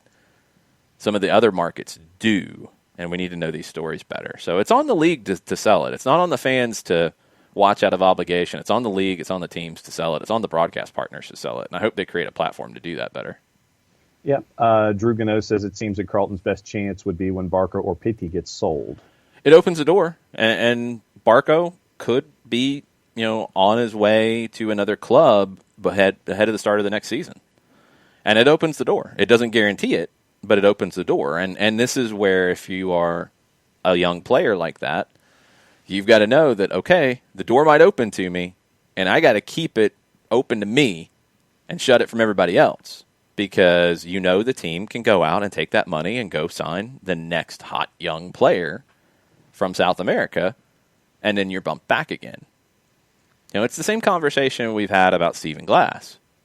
Stephen Glass comes in. He doesn't have, he's not the head coach right now. He's the interim manager. Hansi Flick was the interim manager at Bayern Munich. Just saying. Hansi Flick grabbed that door, took it off the hinges, and said, "This is my club. And this is my team, and you're not getting this back from me." That's what Stephen Glass needs to do with this team. That's what Andrew Carleton needs to do if he gets that opportunity. That's what any young player needs to do. You got to take that spot and not give it back. And because that the team can go find somebody else. But you got to take it and you got to keep it. That's some of the pressure that's on players as they come up the club because this is not a Dallas situation where they're going to keep playing the young guys because that's what they have and they're not going to go spend that money. you've got extra pressure because you know the club can go sign a big player next week. Kevin from Charlotte, he says, one more thing on AC. I think that the fact that he's on a very good indie team helps him. It seemed like on Atlanta United, too, the talent level wasn't the same around it. Definitely helps. It definitely helps. And that's a good case to make for him, is that, when he's around top players, he can create chances for them. I really think he's going to be that old school kind of number 10. I hope, and I don't know. The older you get, you don't know, what other physical changes you're going to see. I worry about speed. That's my biggest thing, is the physicality. Can he make that jump? I don't know if that's possible. And if not, he's got to show that he is worth building a team around. Because you have to build the team around him. We've talked about this with a player that a lot of people love here in Atlanta, and Kwadwo Poku. Kwadwo Poku with the Atlanta Silverbacks had the physicality, had nothing in terms of tactics, just roamed everywhere. You had to build a team around him. NASL, second division level, USL level, and it hasn't even replicated for a while now for him. You could do that. The MLS level with New York City, that's why he didn't make it. He wasn't good enough to demand having a team built around him. If, for example, a player that we've talked about who's been rumored with a move from River Plate and Juan Fernando Quintero shows up, you're not asking him to play defense. You're not asking him to be a two-way player. You're saying, hey, we're going to put this guy behind you, we're going to put this guy behind you, and if they have a problem, we're going to have this other guy who comes in behind you. Just create chances for us. We just want you to do your thing. We're going to create the platform for you to do your thing. He gets that kind of respect. And Andrew Carlton might not get that yet. So he's got to show that I'm at this level to where I demand that kind of support because I'm worth it. Because I just don't know if he's going to be like an 8. He's not going to be a Brendan Aronson in terms of how much he covers, how much ground he covers. He feels a little limited in that. So he's got to be even better in terms of the final third and creating chances to be worth what you lose out on with him not being able to do as much. Two other thoughts on the Twitters for the moment, and one of them is fantasy related, so I'll hold that. And then we'll finish with fantasy because we've got a lot to talk about, I think. Yep. Nathan Pugh says, welcome back to the Prem Leads. No easing into it, Bielsa. Norwich came out hot last year and faded. Fewer matches in the Prem than the Championship, but better players. Very intrigued how Bielsa and Leeds will fare. Yeah, they start with Liverpool. I can't wait to see it. I'm really excited about this laboratory that we're going to see with Leeds in the Premiership because his style is another one of these that we see that we've had these conversations about. Does he wear a team out over the course of a season? Does he ask them to do too much physically? He found a way to get through probably the most difficult league and win the thing in the Championship with the amount of games you play. He found a way to do it. Can he do that in the Premier League where the intensity goes up to another level? It's going to depend on what he has to work with. He's not a guy, I think, who needs $50, $60 million players, but he needs the right players, and he's going to need some upgrades to get the best out of the Premier League side for Leeds. So I'm waiting to see what the roster ends up looking like. But I think they'll stay up, and I think this is the year that Leeds needs to consolidate. If you get into that 10 to 12 range in the table, and that's where you finish, you've had a great year. Mm-hmm. You've had a great year. That's where the absolute top end of the expectation should be. Is get in, look like you belong, don't make it uncomfortable with potentially going back down, and consolidate in the top flight. And then the next year is where you start to really look at European football. That's what I'm looking forward to seeing. All right, before we get into the fantasy side of things, why don't you tell us about Steve Apolinsky over in Decatur, GA? I could do that. Apolinsky & Associates, LLC, proud supporters of everything soccer down here in the SDH network, wrongful death and serious injury attorneys. If this is something that you have to ask questions about with an attorney, you can catch up with Steve a couple different ways. You can shoot him an email directly, steve@aa-legal.com, STEVE at aa-legal.com. You can go to the website, aa-legal.com, and you hit the enter button on your keyboard or however you enter things in these days. pop-up window pops up, because that's what pop-up windows do. They're pop-ups. 24/7, 365 or 366. You can have an instant conversation with someone. They can answer your questions that way, or if you want to actually hear somebody's voice, what you can do is give them a call at 404-377-9191. Recognized as Legal Elite by Georgia Trend Magazine, one of the top 100 firms in the state of Georgia. Over 30 years of experience, over $40 million in judgments for their clients in Georgia and Alabama. Apolinsky & Associates, LLC, proud supporters of everything here at the network. The website is aa-legal.com. Did you go for an extra pause there? I was trying to do it in time with the music in that particular stanza. Okay. I always try to time it to the end of that particular stanza. Just checking. Trying to time it out with the music. Just checking. Ricky's riled up. He's wanting to share his fantasy lineup. I told him to hold that thought. Matt Wagner says your ESPN taglines are better. So you got to work on that. My ESPN taglines? Your reads in the USL Championship games.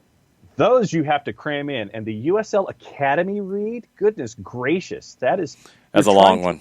You're trying to read War and Peace and cram it into the point where the goalie is going to try and find a ball for a goal kick, and that one is the one that you've got to really try to figure out time for.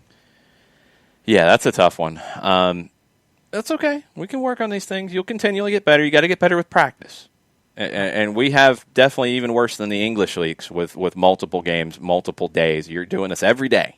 So we're expecting that development on the read to be even better and better every single time. Can't slack off. So right now I'm like on the reading promo 2s. Is that what we're looking at here? No, I don't think so. I mean, maybe Matt Wagner does. Maybe others do. But I don't think so. I just think you can continually improve. That's all. It's always about reinvention. It's always about getting better and better. All right, quick run-through news before we finish with MLS Fantasy and a look at the MLS matches tonight. Daniel Kristofferson for Sport Expressen in Sweden. You might not want to put Magnus Eriksson in your MLS Fantasy team. According to Sport Expressen, the club in Djurgårdens, which is a club that has had Magnus Eriksson in their team before, they have agreed with the Quakes to a transfer. They have to finalize the contract between Eriksson and Djurgårdens, and they're trying to get him registered for a Europa League qualifier and expected to present him next week. So they're trying to get this done fast. They got knocked out of the Champions League qualifiers. They're trying to make sure that they get into the Europa League. Magnus Eriksson could be a big part of that. Sounds like it is imminent for him to leave the Quakes and go back to Sweden. According to Stuart Brennan of the Manchester Evening News, Zach Steffen not going back to Manchester City to be the number 2. He wants to be the number 1. Okay. Ederson's not going to give that up very easily. And again, I think Steffen's got a lot to do on his distribution to get to that point. But I like the plucky spirit. I think if he's the number 2 this year in Manchester City, that's a good place for him. If he plays cup games, that is a good spot for him. That's a good step for him.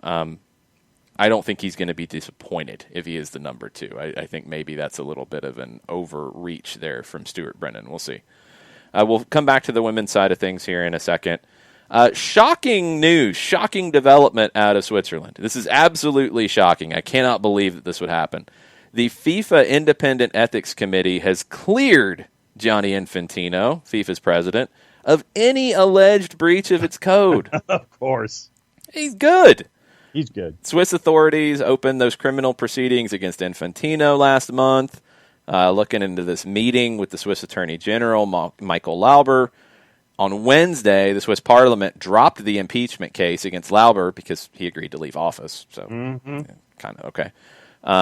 They've both denied any wrongdoing, et cetera, et cetera. FIFA said, quote, Deputy General Secretary Alasdair Bell told a news conference, there is no factual basis whatsoever for this criminal investigation. Described it as, quote, grotesque, unquote, and absurd. Okay. All right. He's good. Yeah.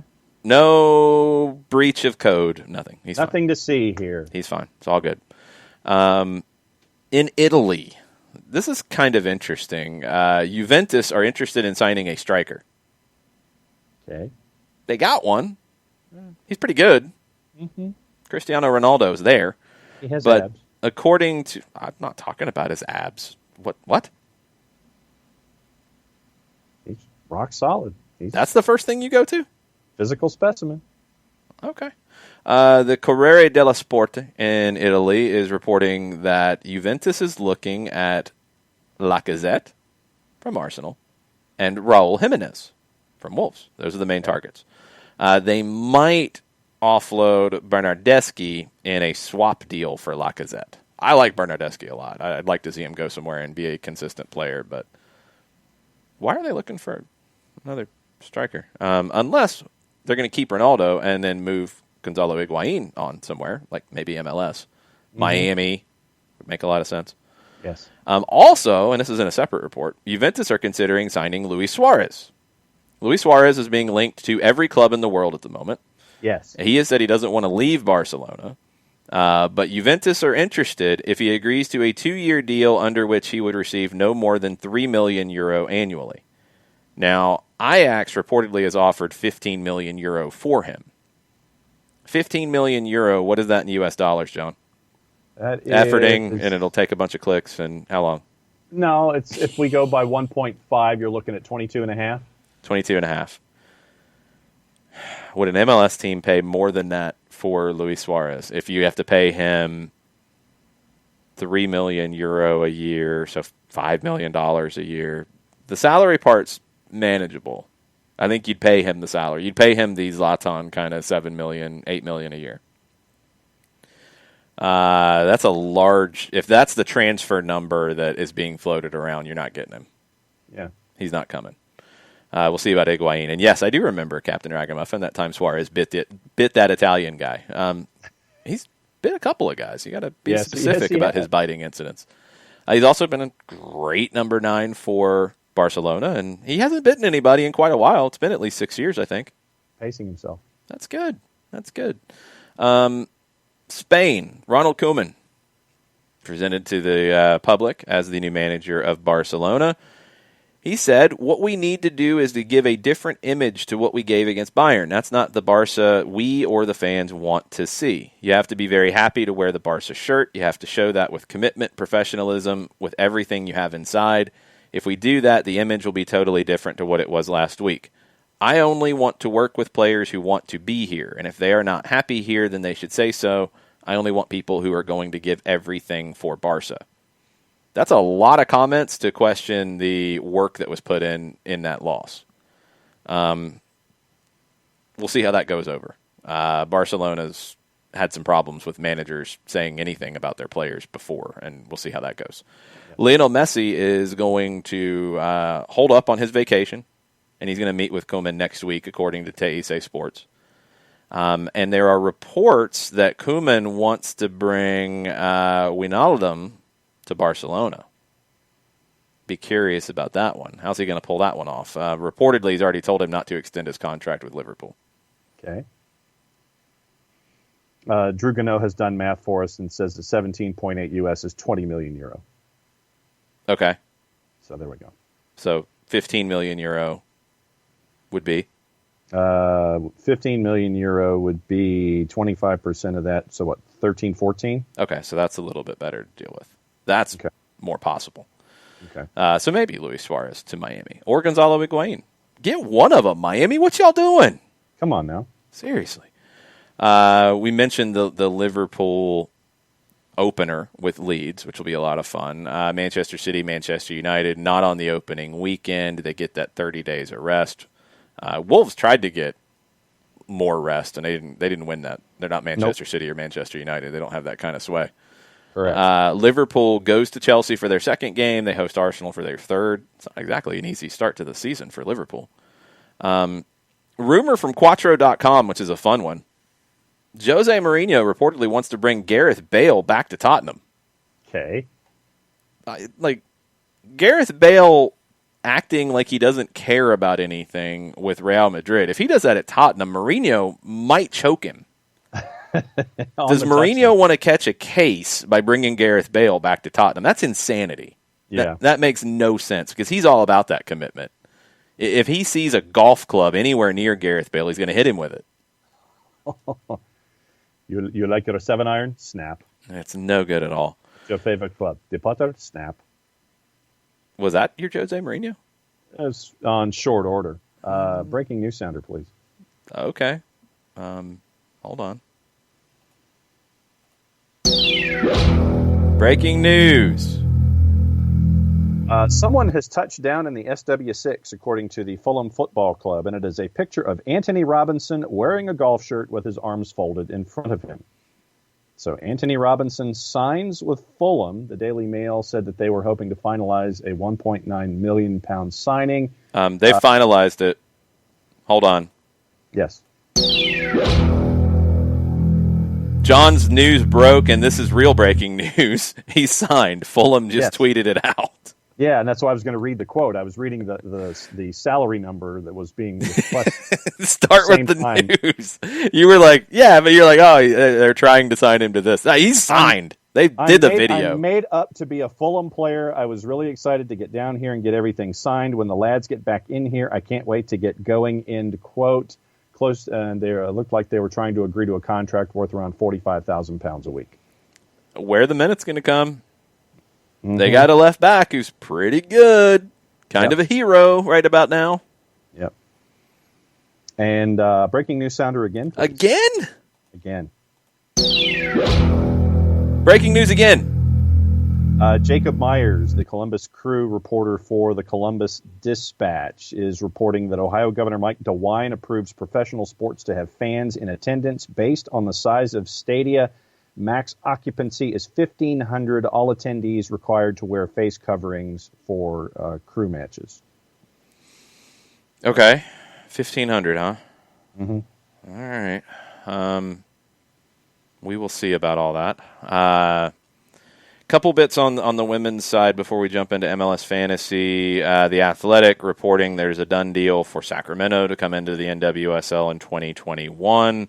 Some people are saying it might be 2022.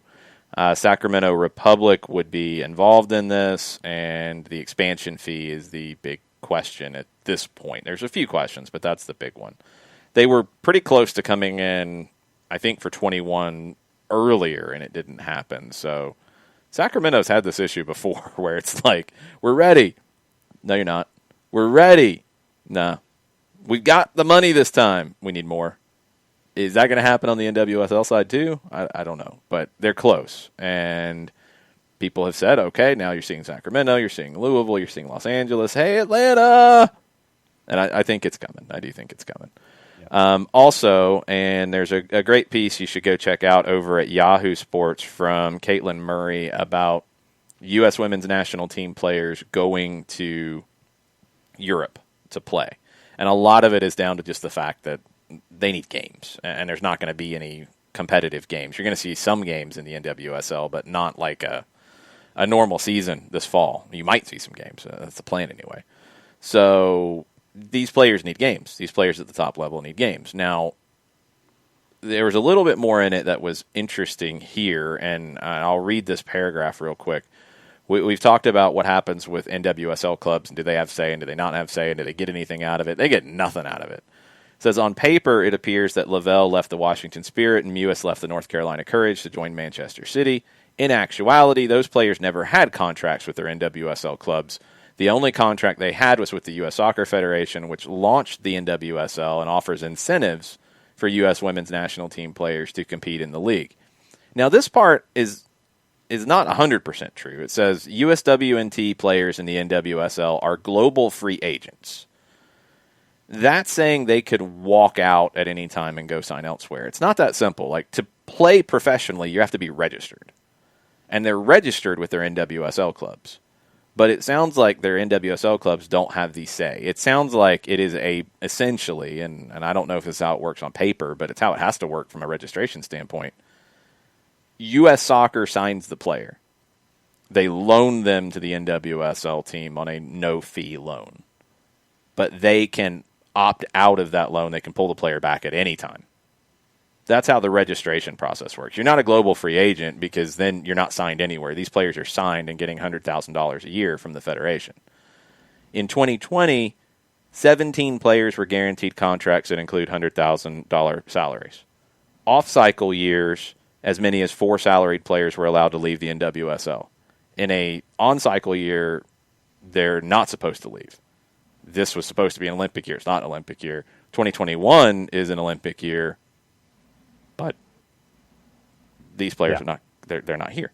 The question I have, and the thing that is a little unclear from Murray's article, it says that means Lavelle Mewis and any other U.S. women's national team player can head overseas without giving up a $100,000 salary, regardless of whether the U.S. women's national team plays another game in 2020. In addition to that $100,000 they get from the women's national team, they can get a separate $75,000 salary paid for by NWSL allocation. These players obviously wouldn't get that, but they'd be paid by Manchester City. So they're going to get their national team pay and their club pay. All of it, this is all really confusing, and it doesn't make a whole lot of sense, and it doesn't help anybody grow, in my opinion. They've got to clean this stuff up. Yeah. NWSL has to have say. They have to be able to sign players on their own. The federation, this is all part of the equal pay lawsuit in terms of how you can't compare them straight one-to-one in the women and the men because you have $100,000 salaries for the women. You don't have that for the men. Like, they don't have a salary. They get paid on a per game. They get a higher amount per game because there's not a salary component. So it's all really awkward, and I hope that they can make this a little easier to follow. But you have to give the NWSL teams the ability to sign and keep and choose to keep paying these players more to stay. You have to get to that. It has to get there, and it has to get there soon for the NWSL to continue to grow. Burned with one thing on the fans. The original Bundesliga concept for fans was between 25% for big stadiums, 50% for smaller stadiums, and occupancy, 10 to 20,000. That was shot down at least until November. We had reported on that. The end of October is when it can be revisited to start in November. So cases are rising after vacations. Big mistake to allow travel for the summer, and I think we're seeing that in a lot of different European countries. We're seeing that play out here as well. We will see. Let's get into MLS Fantasy. Let's get into the schedule tonight as well so you kind of know what we're dealing with. The MLS Fantasy return is today. If you have not signed up for our league, you can. The first 2 weeks do count. This is week 3. But you can sign up. Follow Jason Wright, AGEN, on Twitter. Shoot him a message. I think it's actually still pinned on his Twitter, how to sign up. There's a form you sign up for that makes you eligible for some prizes, and that gets you the code to join the league. If you're not part of it, that can get you in. Tonight, you got 3 games. Red Bulls hosting NYC, Columbus hosting Chicago, New England hosting Philadelphia. You got 4 games tomorrow, Cincinnati, D.C., Minnesota Sporting, Houston and Dallas, Toronto and Vancouver. What is your fantasy team looking like right now going into this week? Well, Rich Ransom wanted to remind us that this actually is, it looks like it's Heineken Rivalry Week. It is Heineken Rivalry Week. Okay. Red Bulls in New York City, just before we get into fantasy. Red Bulls plus 179, New York City is plus 144. Columbus minus 139, Chicago plus 392. And no one is respecting the Philadelphia Union, plus 217 in the aggregate. Revs are at plus 118. So don't touch the other 2 games, Philadelphia. Yes. Like Philly. Maybe Red Bulls. I kind of like that Red Bulls BetMGM plus 180 for them at home against NYC. I kind of like that one too. Right. But Philadelphia, that's a great number. All right, so here's where we are. Got Brad and net. Okay. Back 3 at the moment. Reggie Cannon. Why do you have Brad and net, and how much does he cost? 6.4, and he's on a double week. Going up. You don't get anything out of a double week. Did you forget that? I thought you got bulk points. No, you obviously forgot this. I will read the rules to you, John. One of the major changes for the 2020 season, both matches of the double game week will no longer count towards a player's weekly score. Instead, only the player's highest score between the 2 matches will count. Whatever. It's in the rules. Like, we've already had this for 2 weeks, John. I know it was a long time ago, but that is part of it. That stinks. No, it's so you don't just pick guys on double weeks because they're on double weeks. Because I picked everybody on double weeks, short of Pozuelo. Because everybody's on double weeks for the most part.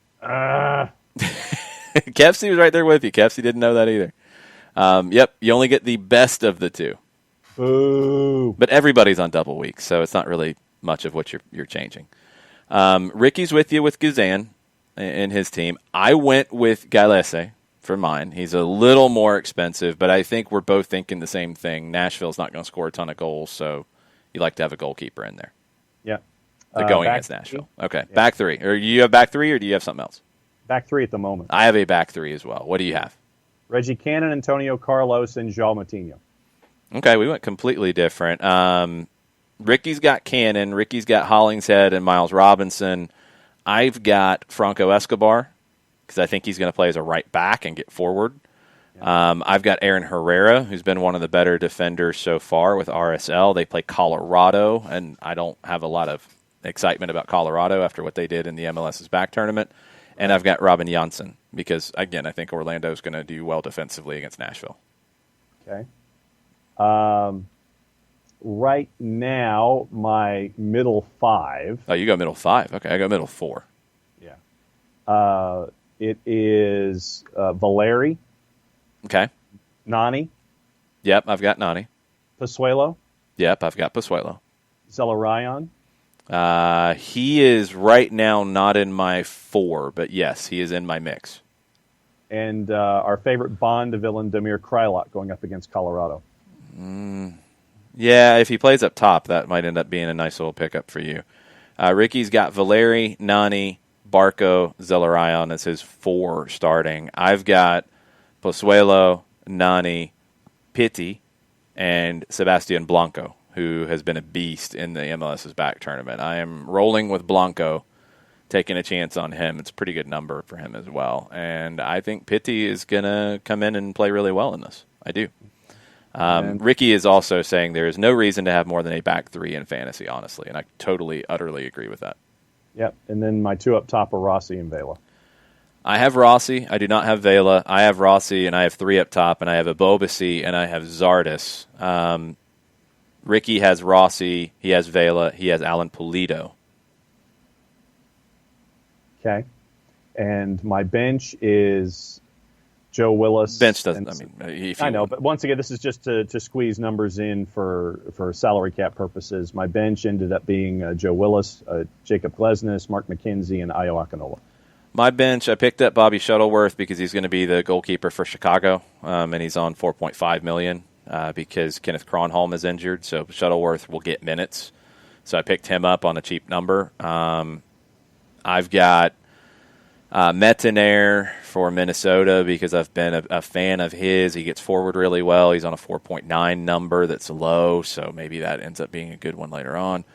Mabiala and Zelarayan are my other two, and we'll see. I went with three forwards instead of five midfielders, so I squeezed in Abobasi because I think Zardes is a pretty solid pick. I picked up Abobasi because he was on a really low number, and he had a great tournament as well. So I picked him over Zelarayan for this. We'll see if that plays out. I'm mainly picking him and Blanco for that San Jose game that'll be open and wild, and I think Blanco and Abobasi could find a lot of points in it. Yep. So that's where I am. I went with the back three, and we actually agreed on a couple. That's what I was stunned about. It's not that stunning. I mean, there's only so many top players in the league, John. And let me see if I can find the standings. In the Open League, we had 92 people in the Open League. Yep. So that's good stuff. And so join the league. Jason Wright Agency Facebook page, Jason Wright AGEN on Twitter. Join us and make fun of me on a weekly basis. You're doing better than I am. I had 2 awful weeks to start. We'll see if I get this better. I'm in 60th. I'm worse than that. I said I had 2 awful weeks. It's 2 weeks, not a whole season. Sometimes I think I tend to think in real world stuff as opposed to fantasy points at times. And like Franco Escobar being in my back line could be one of those times. Abobasi being in my front line could be one of those times.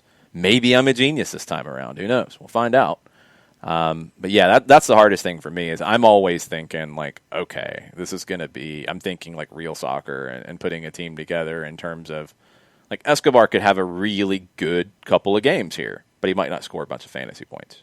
Yeah. So that's where I get kind of stuck sometimes and pick that way. And also, I'm a giant jinx when it comes to fantasy. So I'm hoping that's not the case for my picks today, or maybe it is because I got 3 Orlando players in my lineup. Bart, to answer your question, the run-up is going to be like all of our other shows right now. It is going to be on the network. We will not be at a live location tomorrow. Yeah, no live shows for us through the end of September. That's a decision that we've made. We've had a couple brewery shows that were booked for September that we're going to do some virtual stuff on those days and those times, but I'm not comfortable doing live shows at locations yet. I have a lot of games to call here coming up with both John and with Mike, and Miller Pope, our engineer, will be with us, and I don't want to put those guys at risk by doing something that could be risky. So I'm going to be very careful and not do that right now. So no live shows for us until the end of September at the earliest, and we'll see at that point. We'll see, well before the last day of September. We'll give you an update, but right now that's the plan. Yeah, Tafka says, how long had it been since I opened my MLS fantasy page, you ask? I called my team the year of PB and J and had forgotten entirely. Oh, man, there was a bunch of those. Sorry. Yeah, it's not good. You're going to have to change these team names for a few people. I couldn't get logged into the thing because the MLS fantasy page was giving me problems. I think I was the only one, though, so everybody can point and laugh. I'm the one with the problems this time around with it. But well, I mean, what I did is what you ended up doing was go to the main MLS page and then go to the fantasy icon and click on that, and then that got me in as opposed to going directly to the fantasy URL. Yeah, it was really weird how that didn't seem to want to work, and it just had to keep going round and round and finding a way in to make it work. Hold on, we have a signing, and we do have a pronunciation. Thank you, FC Cincinnati, because I wanted to try to get this right on the fly because, man, some of these have been challenging as of late. Now I need a sounder. This is where a producer would be doing this while I'm looking things up. Producer! FC Cincinnati, using targeted allocation money, has signed a South African midfielder, Kamohelo Mokecho, 5'7", 160 pounds, born 1991. He was last with Brentford. He is now a FC Cincinnati midfielder for Jaap Stam. Okay. So someone that Jaap Stam and Cincinnati had their eye on. Let's see. Really? I mean, it's just okay. So you've added. That was the most. Why are you acting that way about it? Jeez, they signed a player. Why are you angry? Yes, I'm not angry. I'm just saying it's okay. You signed him. Let's see where he fits. We normally do breaking news when players get signed. We do. Why are you? What did Cincinnati do to you, John? That was outrageous. Parked the bus, set it on fire, went to the Laredo garage, turned everything sideways, and set it on fire, that too. Maybe he's going to keep them from doing that. One reason why you're probably seeing him in Cincinnati is he's played in over 150 Eredivisie games. Obviously, Gerard Nijkamp, Jaap Stam, would know him a bit from his time at Zwolle, from his time at Feyenoord. So he would be a known factor. He was at Brentford last season, made 26 appearances, 1 goal, 2 assists. Signed him on a free with TAM. And Chris Ashley has some speculation on your hatred for Cincinnati. It's Skyline Chili, isn't it? I like Skyline Chili, actually. What? Yeah. You like Skyline Chili? I actually like the Steak and Shake version better, but I like the premise, I guess. Let's put it that way. For people who don't know the premise, do you want to try to describe it in an appetizing way? What is it? Chili on top of vermicelli? Vermicelli, okay. You're trying to make it fancy. Spaghetti noodles, whatever you want to call it. Okay. Yeah, it's chili on top of spaghetti noodles. And if the chili isn't runny, it's actually pretty good. I mean, like I said, that's why I like the Steak and Shake version, because the chili 3-way or whatever they call it, chili 5-way, chili 2-way or whatever. I will. That's a lot of different ways. Yeah, but I mean, it's like they'll add onions, they'll add cheese, they'll add sauce. So it's like the hash browns at a Waffle House. You have things you can add to it. Okay. Yeah.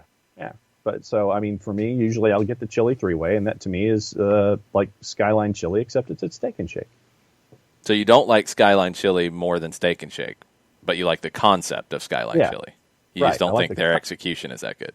Correct.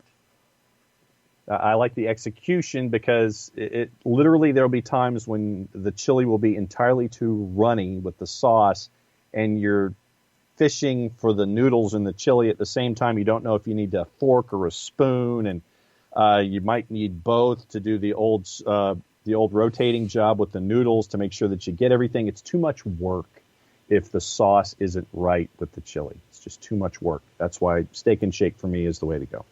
Too much work, huh? Too much work. If you want it, if something's in front of you that you want to enjoy, you don't want to sit there and have to go fishing for it for 9 hours to finish your plate. I mean, you want to have a nice meal. You want to sit down. You want to have conversation. You want to have a nice meal, and you're having Skyline chili or Steak and Shake chili? I'm talking about the communal experience. If you're at Steak and Shake, you're with your friends, you're eating that way, and you're not. It's not a mess that's in front of you that you spill on your white golf shirt. With all the sauce that's going everywhere because the sauce is too runny. I don't like the look of it. No, if the sauce is too runny, then it's too much work to sit there and have something that you had this expectation level that you wanted to enjoy eating the entire time. Okay. That's just what I'm saying. That's why Skyline chili to me is too messy. It's too much work. It's too runny. Too much stuff is involved. Steak and Shake, it's simpler. There's less room for error. Where Steak and Shake, less room for error. Okay. Who are we talking about here? Man, this is complicated. I was just asking if you like Skyline chili. I like the concept of Skyline chili, and that's why I go to Steak and Shake to eat it. Oh, not Baby Fark. MCG David says Skyline is delicious. I'm not a fan. I'm not a fan, and I know that I don't know if I'm in the minority on that, but I know there are people who enjoy the Skyline chili. I'm Whoa. Not. Drew Gano is an Ohio native is backing me with my chili choice. You wow. Have to try the Steak and Shake version. This is a banner day for John Nelson. Especially with a food take. Yeah. You're getting some backing. You're getting backing from Ohio natives. This is a big day. Wow. Way to go, Drew. That's because I'm better than you, and you know it. That's John today. Never trust a heel who wears a scarf. You never trust a heel, John. That's the whole point. You don't trust the heel. You don't trust the bad guy. The Colonel's with you on Skyline chili. What's not to like about chili with chocolate and cinnamon ingredients? Ricky doesn't like chili, period. I like chili. I don't know. I'm just not a fan of the Skyline chili. I've had it. I tried it. I lived in Lexington, Kentucky for 5 years when I was in middle school and first couple of years of high school, and we had Skyline, and I did not really care for it. I can't do cinnamon and chili. To me, just it's like I said, it's too much work, and it's too many ingredients trying to sit there and mess with your taste buds. Give me chili, give me vermicelli, give me the spaghetti noodles. Chili is kind of like the whole idea is to put different things in it. Boring chili is kind of boring. You don't go to a chili cook-off, do you? No, because you know me and spicy food. They do have non-spicy things there. I've actually been a judge at a chili cook-off. It was crazy to be part of that in Tucker. When was that? A couple of years ago. It was actually kind of fun, but there were a few that people tried a little too hard for the crazy things in it, and it just didn't work. But there were some things I don't remember all of it. I mean, we just tasted it. We didn't have like a list of what was in it. We just tasted it. And there were some that it's like, okay, that's a lot of cinnamon, or that's a whole lot of spice, and like that's all I'm getting. But there were some really creative ones and some kind of cool ones. So chili is a very interesting thing. I've come around on it more and more as I've experimented with it, but I don't like it in a Skyline version at all. I've just never liked that. Sorry. I can't do cinnamon in my chili. That's a bit much. I don't like a lot. I mean, like a hint is fine. I have not been to Chomp and Stomp KFC, but yeah, not right now. Things like that, I do wonder what they will look like in a post-COVID world. We will see. Ricky with the line of the day, and we're going to end with it. The only chili that Ricky acknowledges was in TLC. John saying but he does not know what that means. I believe that was one of the members do know of what said it group. means. Very good. Okay, it's a big day for John. He got that one right, and he got the chili takes right. We're going to end it there before we get ourselves in trouble. So you got MLS games tonight on the Plus. You got 3 of them. One starts at 7, Red Bulls and NYC. 2 start at 7:30, Columbus, Chicago, New England, and Philadelphia. If you have juice boxes, that Philly number is very, very appealing. We'll be back tomorrow to talk about all of it. We'll be back tomorrow to get you set up for Atlanta and Nashville on Saturday. We will have Mike Conti on with us in the morning. We'll hopefully have Doug Robertson on with us in the morning as well to get you ready for it. Big match day preview tomorrow morning starting at 9. Thanks for hanging out with us on the app. Thanks for hanging out with us listening to this later on a podcast. Thanks for hanging out with us on the Twitch pitch. That will get officially named tomorrow, and I think that is the leader at the moment. I have not seen a movement to change it as of yet, except for Captain Ragamuffin. Sorry, Cap. I think it's going to be the Twitch pitch. And we will have some breaking news on the SDH merch front tomorrow morning as well. So stay tuned for that. You might want to get in early because there could be something limited coming that you might want to be one of the first people in. So, just saying. We'll be back in the morning. Thanks for hanging out with us. Mucha plata, y'all. Mucha TLC, y'all.